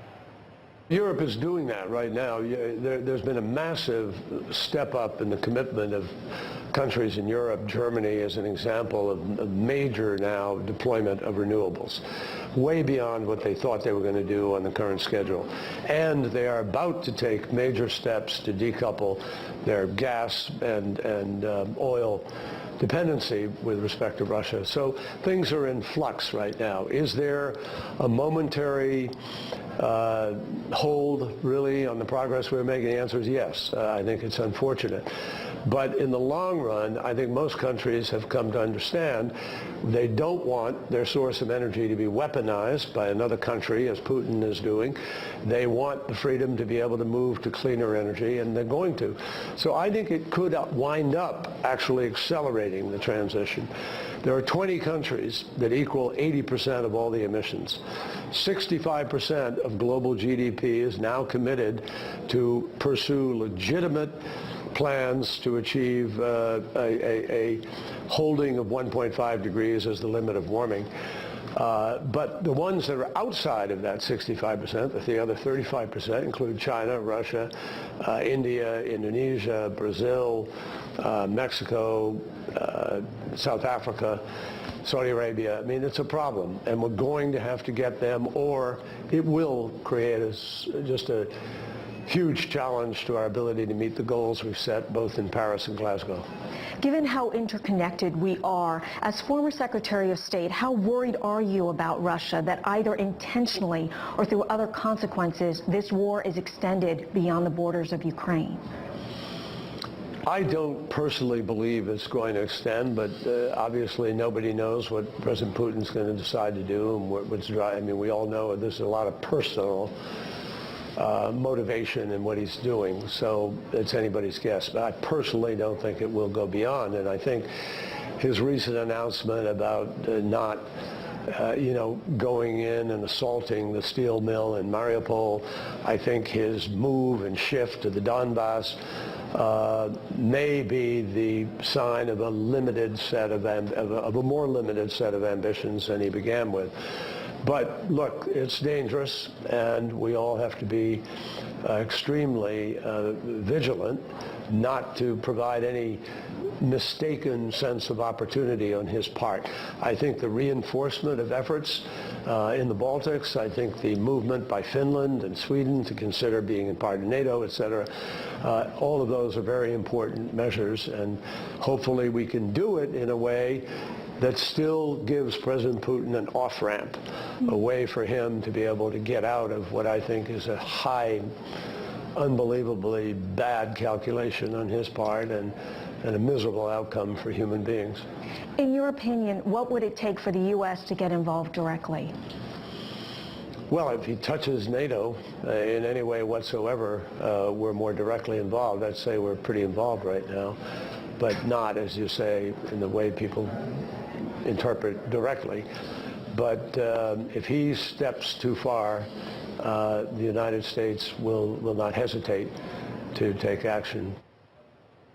That was the U.S. climate envoy John Kerry speaking earlier with Bloomberg's Janet Wu, talking about climate, but also talking, of course, about the geopolitics and the war in Ukraine. Coming up on the program, Twitter says it's conducting a careful and comprehensive review of Elon Musk's updated proposal to buy the company. We will have details next. This is Bloomberg.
Funding secured. Elon Musk says Morgan Stanley and other financial institutions are helping his bid for Twitter, giving about $25 billion in debt financing. Another 20-something billion dollars could come from Musk himself. Bloomberg's Ed Ludlow covers Twitter, and he's joining us now from San Francisco. Ed, we also heard from Twitter in the last couple of minutes. They've received the bid. They're going to do a comprehensive review of it. They've received the bid. They're going to do a comprehensive review of it. It's interesting because in the amended regulatory filing earlier this morning, Musk or Musk's associates pointed out that Twitter hadn't responded to the initial $54.20 a share offer back on April 13th. And you raise a really good point, Kaylee, right? He's getting $25.5 billion of debt financing, essentially, but $21 billion is in equity out of Elon Musk's own pocket. And you said it, funding secured. Elon Musk has not said it, funding secured. You have to ask, where does that $21 billion come from? There are options there. Well, and linking to the other story that you've been covering for us today is one of the options, his Tesla stake. And is that what the market is looking for clarity on? It was one of the hypotheses that simply he could sell down some of his Tesla equity, which, excluding options, is pretty much the biggest chunk of his wealth. If you go on Rich Go on the Bloomberg terminal and hit the wealth analysis tab, there's a beautiful pie chart and it will show you the breakdown. He has options. You know, Boring Company, another one of his investments, raised $675 million overnight at a $6.675 billion valuation. It's hard to keep all of this Musk stuff in your head, you know. So that's one option. But Tesla's doing really well, and he has not sold stock in large volumes historically. Okay, so let's talk more about Tesla, because as you say, doing well. It's doing well in today's trading, did well in its earnings report after the bell yesterday. A lot of confidence in the ability to withstand some of these supply chain challenges and continue to deliver these vehicles. Is that confidence backed up in real terms by what we're seeing out there in the world, considering they talked about Shanghai, how that impacted them and will impact them in the first half? COVID zero in China is not necessarily something that we can guarantee is going away in the second half.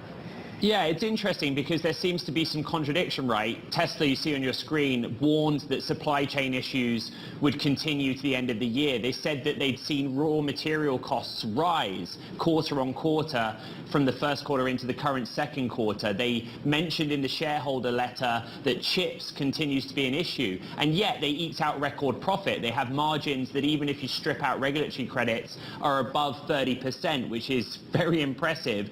And so they just appear to have more levers they can pull on the pricing side, on their headcount, overhead, the ability to manufacture at scale more profitably. It's not that they're circumventing supply chain issues. The supply chain issues are still there, but the most important part, they reaffirm guidance.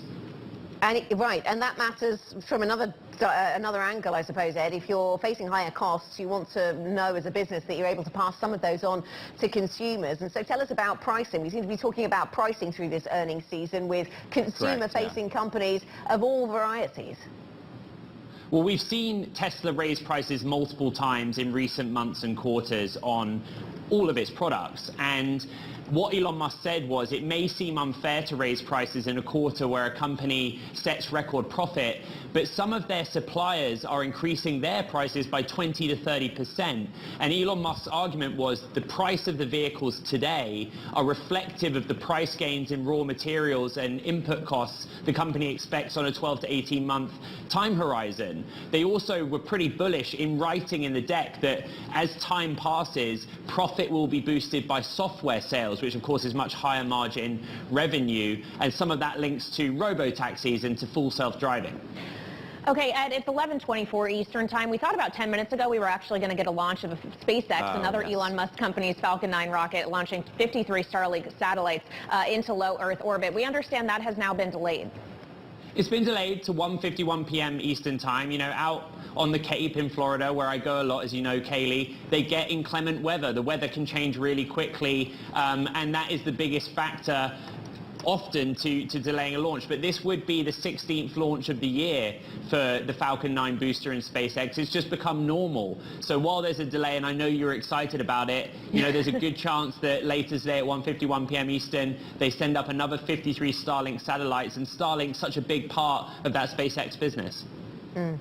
Ed, thank you very much. Talking of the weather, looks better in London than for you in San Francisco. But thanks for joining us. Just saying. Ed Ludlow joining us there from San Francisco with the latest on Tesla and on Twitter, linked as they are. Let us take a look at where European markets are trading then. We're just coming towards the end of Thursday's trading session. It's been a holiday-shortened week, of course, for European equity markets. We were off on Monday. So as we get towards the end of Thursday, this is the picture. We are up a little on the FTSE 100. Actually, no, sorry, almost unchanged on the FTSE 100. The DAX up by more than 1%. The CAC 40 up by more than 1.5%. The sector breakdown explains some of the difference there. A lot of action in bond markets, though. We need to talk about that. And we did have some action earlier on in the euro. Some of that's faded, but we will update you on the European trading picture when we come back. This is Bloomberg.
Welcome back to the European close, and European equity markets edging their way towards the final few seconds of the trading day this Thursday. Welcome back to the program here on Bloomberg TV. So for the European trading picture, this is what we have as we edge towards the close. A pretty mixed picture, actually, quite divergent between these markets. The London market fairly flat.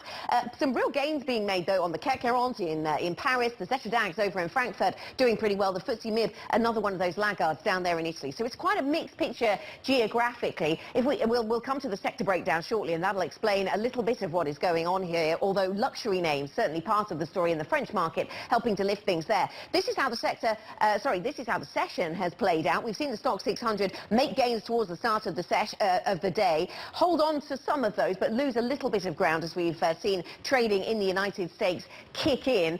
In terms of where we are on other assets, that's also something we need to keep an eye on, because the relationship between stocks and bonds, crucial for investors at this point, and also the expectations around central banks, crucial. It is those expectations from around central banking that have been moving gilt markets and bond markets and moving the currency a little bit earlier on, and all of that has had some kind of influence in other sessions on what's been going on stocks. So let's point out some of those links now. 108.55 is where we trade on euro dollar. We heard a little bit earlier on today from Luis de Guindos. He was the latest ECB voice to talk in fairly hawkish terms about what to expect from the ECB, saying that July could be live in terms of interest rate hikes. Could be. That's when we could see an interest rate hike coming through from the ECB. So with that in mind, we saw the euro go higher. It's closing out the session, though, fairly flat. We also saw some action in certainly the front end, but also to some extent the middle of the curve when it comes to UK debt. So the UK two-year yield making a move higher, as you can see. We also saw the German two-year yield moving higher. The German, the French, the Italian yields moving higher on those comments from Luis de Guindos and others at the ECB. In the case of the UK, as we showed you the gilt yield, it was the Catherine Mann comments from the Bank of England moving things around. Industrial goods and services, now that's playing well for France. We see the likes of Alstom moving higher there. Basic resources to the downside, that is one of the biggest losing sectors, or the biggest losing sector. Yesterday it was Rio Tinto, today it's Anglo American, and that weighs heavily on the London market. So that goes some way to explain why we saw such a divergence between the French market and the London market in their performance today. It's also a day where we're once again focused on earnings stories, and here's a few of them, or at least two of them for you, and another story when it comes to Shell. So Nestle is up by 0.7%. This is a company that it does seem, Kaylee, has some pricing power when it comes to coffee, when it comes to chocolate. It seems that we will pay up. AkzoNobel is another company in focus when it comes to pricing power, up by nearly 7%. If you're not familiar with the name, this is a home improvements business, or at least it sells paint for all kinds of different trade as well, and coating. So very exposed to the industrials, but also exposed to the consumer, and that business talking very positively about its ability to pass on costs, and also talking quite positively about how costs might actually start to come down in the second half of the year. Shell then, Kaylee, is a very different story, not necessarily one that moves the share price all that much, but certainly worth a mention with geopolitics to the fore. It does seem as if there are a number of Chinese buyers that have come together to express interest in buying some of Shell's assets in Russia, and that is something that, of course, geopolitically we keep a close eye on. Absolutely, and we have more news in relation to that from ExxonMobil, another oil major. Exxon reportedly is mulling Russia withdrawal by June 24th. That is according to Reuters. Those shares basically where they were trading already, up about 1% on the day. But let's turn back to the other story Anna was talking about, the ECB. Investors are preparing for the European Central Bank's first rate hike in a decade, which maybe could come as soon as July. ECB President Christine Lagarde says the bank will assess the data for its outlook, while Vice President Luis de Guindos sees quantitative easing ending in July, and a possible rate hike is possible in that month, as Anna mentioned. And of course, that echoes remarks we'd heard from the likes of Martin Kazaks over the last couple of days. Joining us now is Aaron Captain, Global Head of Economic Research for UBS. Aaron, your thoughts on July? Well, clearly anything is now possible. So the logic I think the market applied after the press conference is that they haven't done half months of APP, and so if you're going to stop in Q3, that means you do APP in July, then you basically skip the July 21 meeting, and then you can't start until September.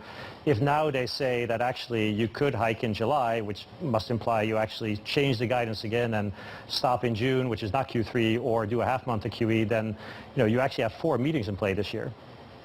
4 meetings in play this year. Okay, so good to see you, Aaron. Are you rethinking expectations then based on what we're hearing from the ECB right now? Because it's only last week we were talking, was it last week? We were talking about the ECB meeting? We're rethinking it by the day, to be honest. So we had, after last meeting, we had 2 hikes, September, December, and now I think we need, if they go in July, I think you need to have a rethink. Because the other thing it signals is much more urgency in terms of, if you have a gap between June and September to do the first one, then it sort of implies you're going at a quarterly pace. But if you're suddenly going on an off-quarter meeting, right, to have the quarterly projection meetings, July is not one of them. If you're going at that meeting, then basically all the meetings I think are in play. So we're going to have to go back to the drawing board.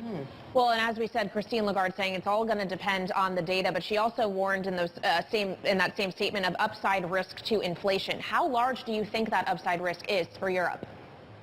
Yeah, so the first point to make is we're not at the peak yet, right? So I think whereas in the U.S. we've now peaked, we think next month will be the peak in European inflation. We go to 8.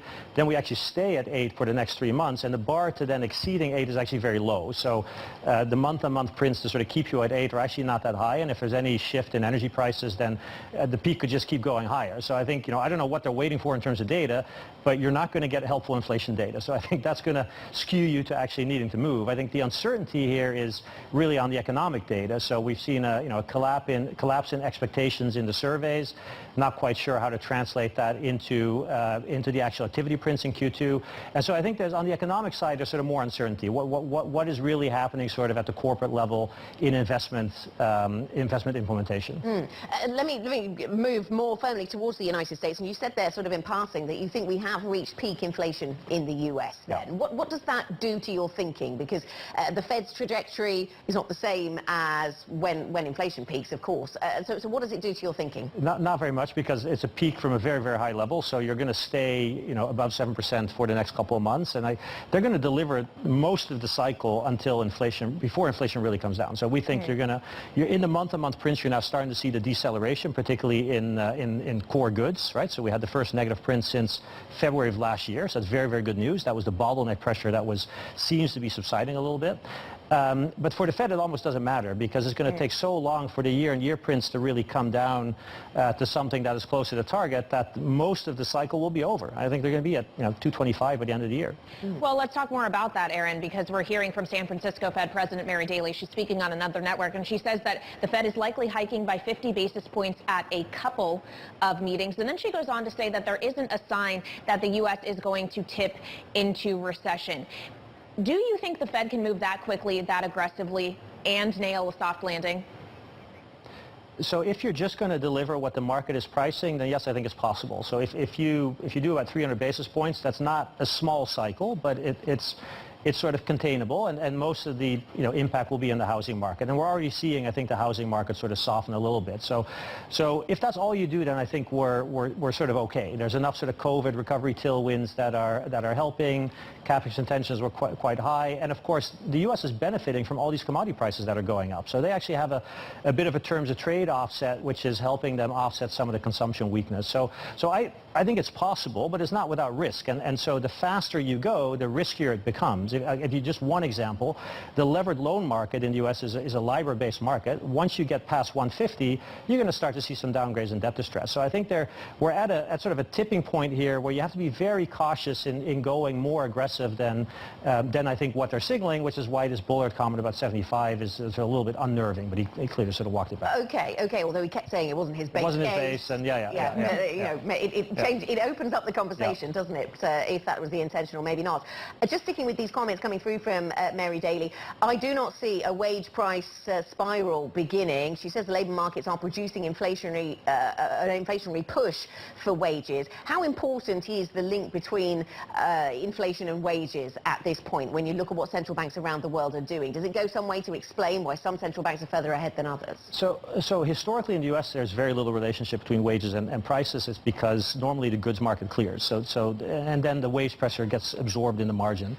Right now, the market is not clearing. So I think the reason there is some pricing power is because there's a shortage of goods, and so everyone can actually pass those cost and wage costs on. So you think that's temporary? That's temporary. So we think as you get in the second half of the year, that pricing power evaporates, and then actually go back to the old relationship where those wages are basically not a big factor for inflation. But the other thing on the U.S. which is really interesting is that the wage pressure is incredibly skewed to the under 24-year-olds. So they're getting 10% wage increases.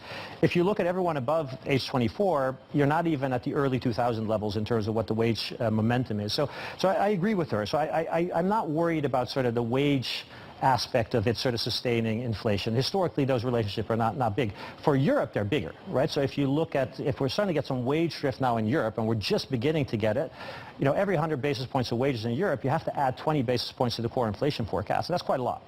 That's the difference between meeting the target and not meeting the target effectively. Right, okay.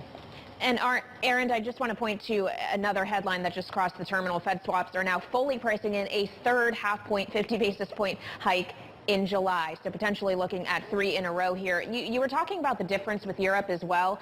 I know you think that the Fed maybe, if they're careful, can indeed deliver a soft landing. The U.S. won't tip into recession. What about Europe?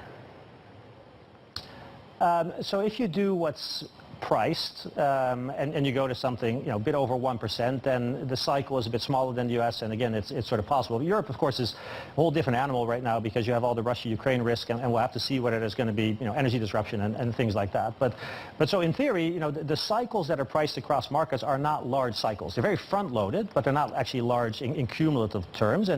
And you were actually coming off a 2-year period where there had been a lack of investment, a lack of borrowing, and so in that sense, it doesn't feel like this is sort of an overstretched market. So again, I think if you deliver what the market is pricing, it's not that big a deal, including in Europe.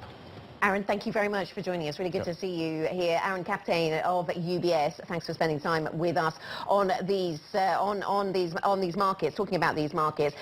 We should tell you what's happening with the end of the European trading day, if you like. So just as we go through settlement, we are up by 0.3% on the Stoxx 600. The FTSE 100 is fairly flat. The CAC 40 up by 1.4%. The DAX up by just shy of 1%. So just as we saw before the settlement process took place, we do have quite a lot of divergence for these European equity markets this hour. Kaylee?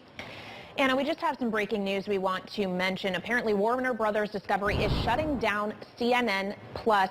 This is according to reporting from Variety. Remember, this is CNN's streaming project. It launched less than a month ago, Anna, back in March, and it has brought on hundreds of people. The goal was essentially to establish a closer relationship with consumers in the same way a Netflix or an HBO Max would operate. But again, Variety reporting that CNN Plus is getting shut down, and it's interesting to contrast this with the results we got from Netflix earlier this week. The subscriber losses there, it raises a question of how systemic this is among streaming platforms. That is something we will continue to follow. But of course, we also continue to follow the situation in Ukraine and the economic ramifications, not just for the global economy, but for Russia specifically. It is in a race to avoid defaulting on its debt, and the situation just got a lot more serious. We'll talk with the head of emerging market debt at Blue Bay Asset Management next. This is Bloomberg.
great questions. Keeping you up to date with news from around the world, here's the first word. I'm Ritika Gupta. In China, President Xi Jinping has defended the country's reliance on lockdowns to fight the coronavirus. Despite mounting economic woes, Xi reaffirmed the underlying goal of minimizing deaths in a video-linked speech to an Asia forum. China's in the midst of its worst COVID outbreak since the beginning of the pandemic. Hong Kong is beginning a slow path back to normality as the city's worst COVID outbreak wanes. Gyms and sports facilities reopened today after being closed since January. Restaurants will stay open later and people can meet in larger groups. More restrictions will be erased in the next few months if new cases keep dwindling. And a $325 million super yacht tied to Russian gold billionaire Suleiman Karimov won't be leaving the South Pacific island nation of Fiji anytime soon. A Fijian court has ordered the detainment of the yacht called the Amadea. The U.S. has a warrant to seize the vessel as part of sanctions imposed following Russia's invasion of Ukraine. Global News 24 hours a day on air and on Bloomberg Quick Take, powered by more than 2,700 journalists and analysts in more than 120 countries. I'm Ritika Gupta. This is Bloomberg. Anna. Ritika, thank you. Now, Russia is inching closer to its first foreign debt default in a century. The latest development, a derivatives panel, the CDDC, has judged that Russia breached the terms of 2 bonds. For more, let's bring in Paulina Kurdyavko, Blue Bay Asset Management Head of Emerging Market Debt. Really good to see you, Paulina. We'll talk about Russia, but we want to talk about other emerging markets as well. Let's start with the Russian story, though, and this determination from the CDDC that there could be a default event, essentially if they don't pay up by early May when a grace period ends. Do you think the market has concluded that this is going to be a debt that's in default?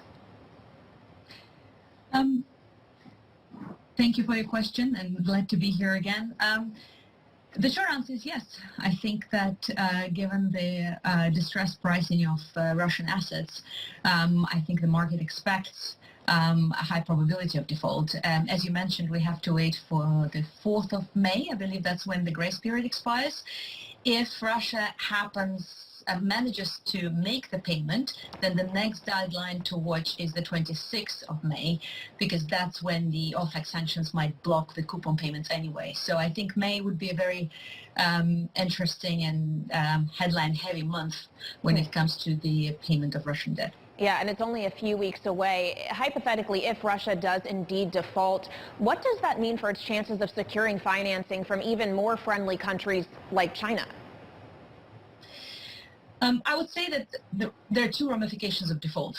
Firstly, it makes lending into arrears more difficult. However, I would say that it's not impossible to lend into arrears.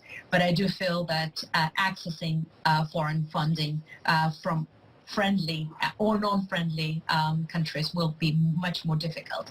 And secondly, the question is, how do you get out of the default? And the reality is coming out of the default will be quite difficult under the current regime. And that poses further pressure on future possibility of future Russian growth.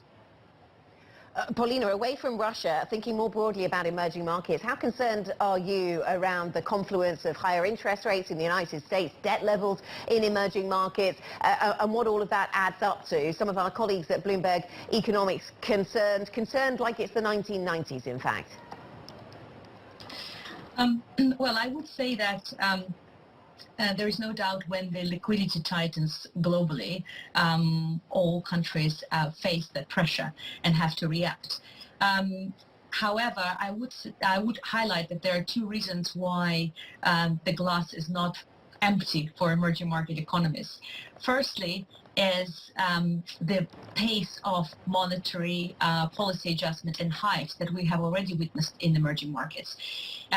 If you think about last year, majority of emerging market countries have already embarked on the hiking cycle, and therefore by the end of last year, we've seen 300 to 400 basis points upwards adjustments in the front end of the local currency curves of emerging market economies.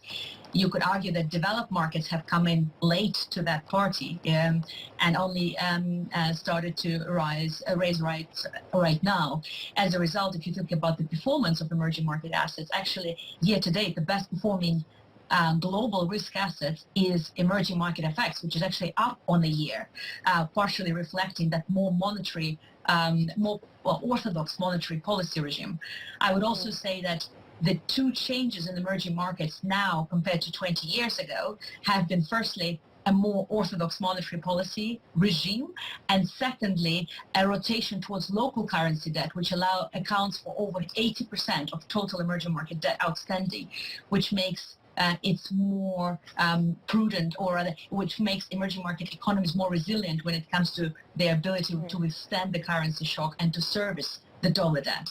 And the second point that I would make, let's not forget that 2/3 of emerging market economies are still commodity exporters, and they are benefiting in the current environment given where the commodity prices are. Well, and of course, a major emerging market economy would be China. And talking of the monetary policy environment, China is sticking with COVID zero. Many say that'll just mean easier policy, and yet you actually haven't seen that coming to fruition in the last week. We didn't get an LPR cut earlier this week. Xi Jinping didn't really unveil any broad measures to support the economy when he spoke overnight. How great is the downside risk to China as long as it sticks with a zero tolerance of COVID? I would say that even without the zero COVID policy, ultimately China should be on the path to see lower growth going forward. Now, the question is, how significant would the decline in growth be? And in my mind, the zero COVID policy is making that pace steeper, if you will, of the decline than otherwise. That's in practice what we're likely to witness. Now, when it comes to official statistics and the delivery, we know that Chinese government in the past has excelled on that. And I would argue that when it comes to official numbers, if the Chinese government said that they have to deliver 5.5% growth by the end of this year, chances are they will deliver.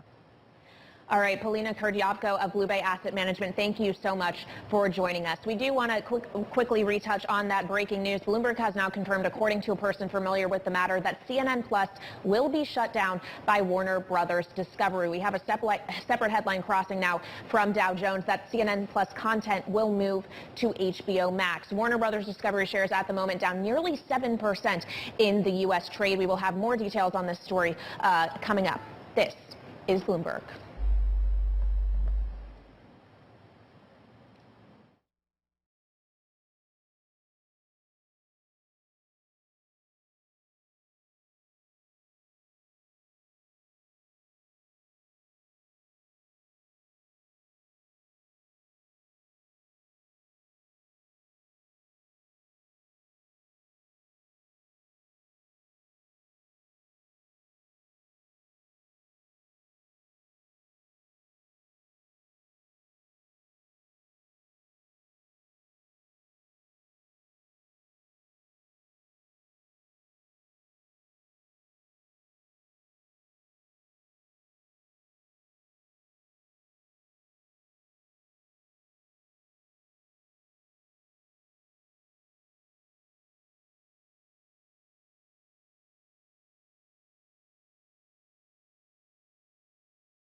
This is Bloomberg.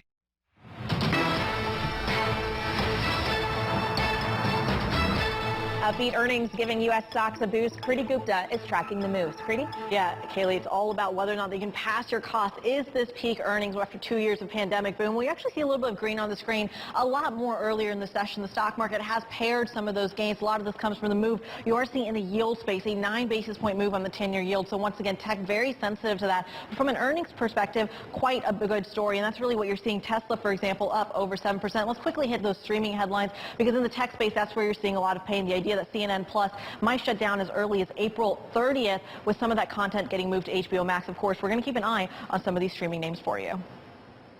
Absolutely, a focus on the media stocks then as a result. Thanks so much, Kriti. Bloomberg's Kriti Gupta with an update on the markets. Here is what we're watching in the next 24 hours. Today, the focus on Powell and Lagarde speaking at the IMF panel. SpaceX, also in focus. The Starlink launch was delayed from earlier. That was supposed to happen a little earlier, wasn't it, Kaylee? It will now happen in about 2 hours. We'll look forward to that. Plus, tomorrow, PMIs for the U.S., France, Germany, UK, and Eurozone. And on the earnings front, American Express will be reporting. That wraps it up for Anna and myself. But coming up, Lance Fritz, Union Pacific CEO, will be joining Balance of Power with David Weston on Bloomberg Television and Radio. From New York and London, this is Bloomberg.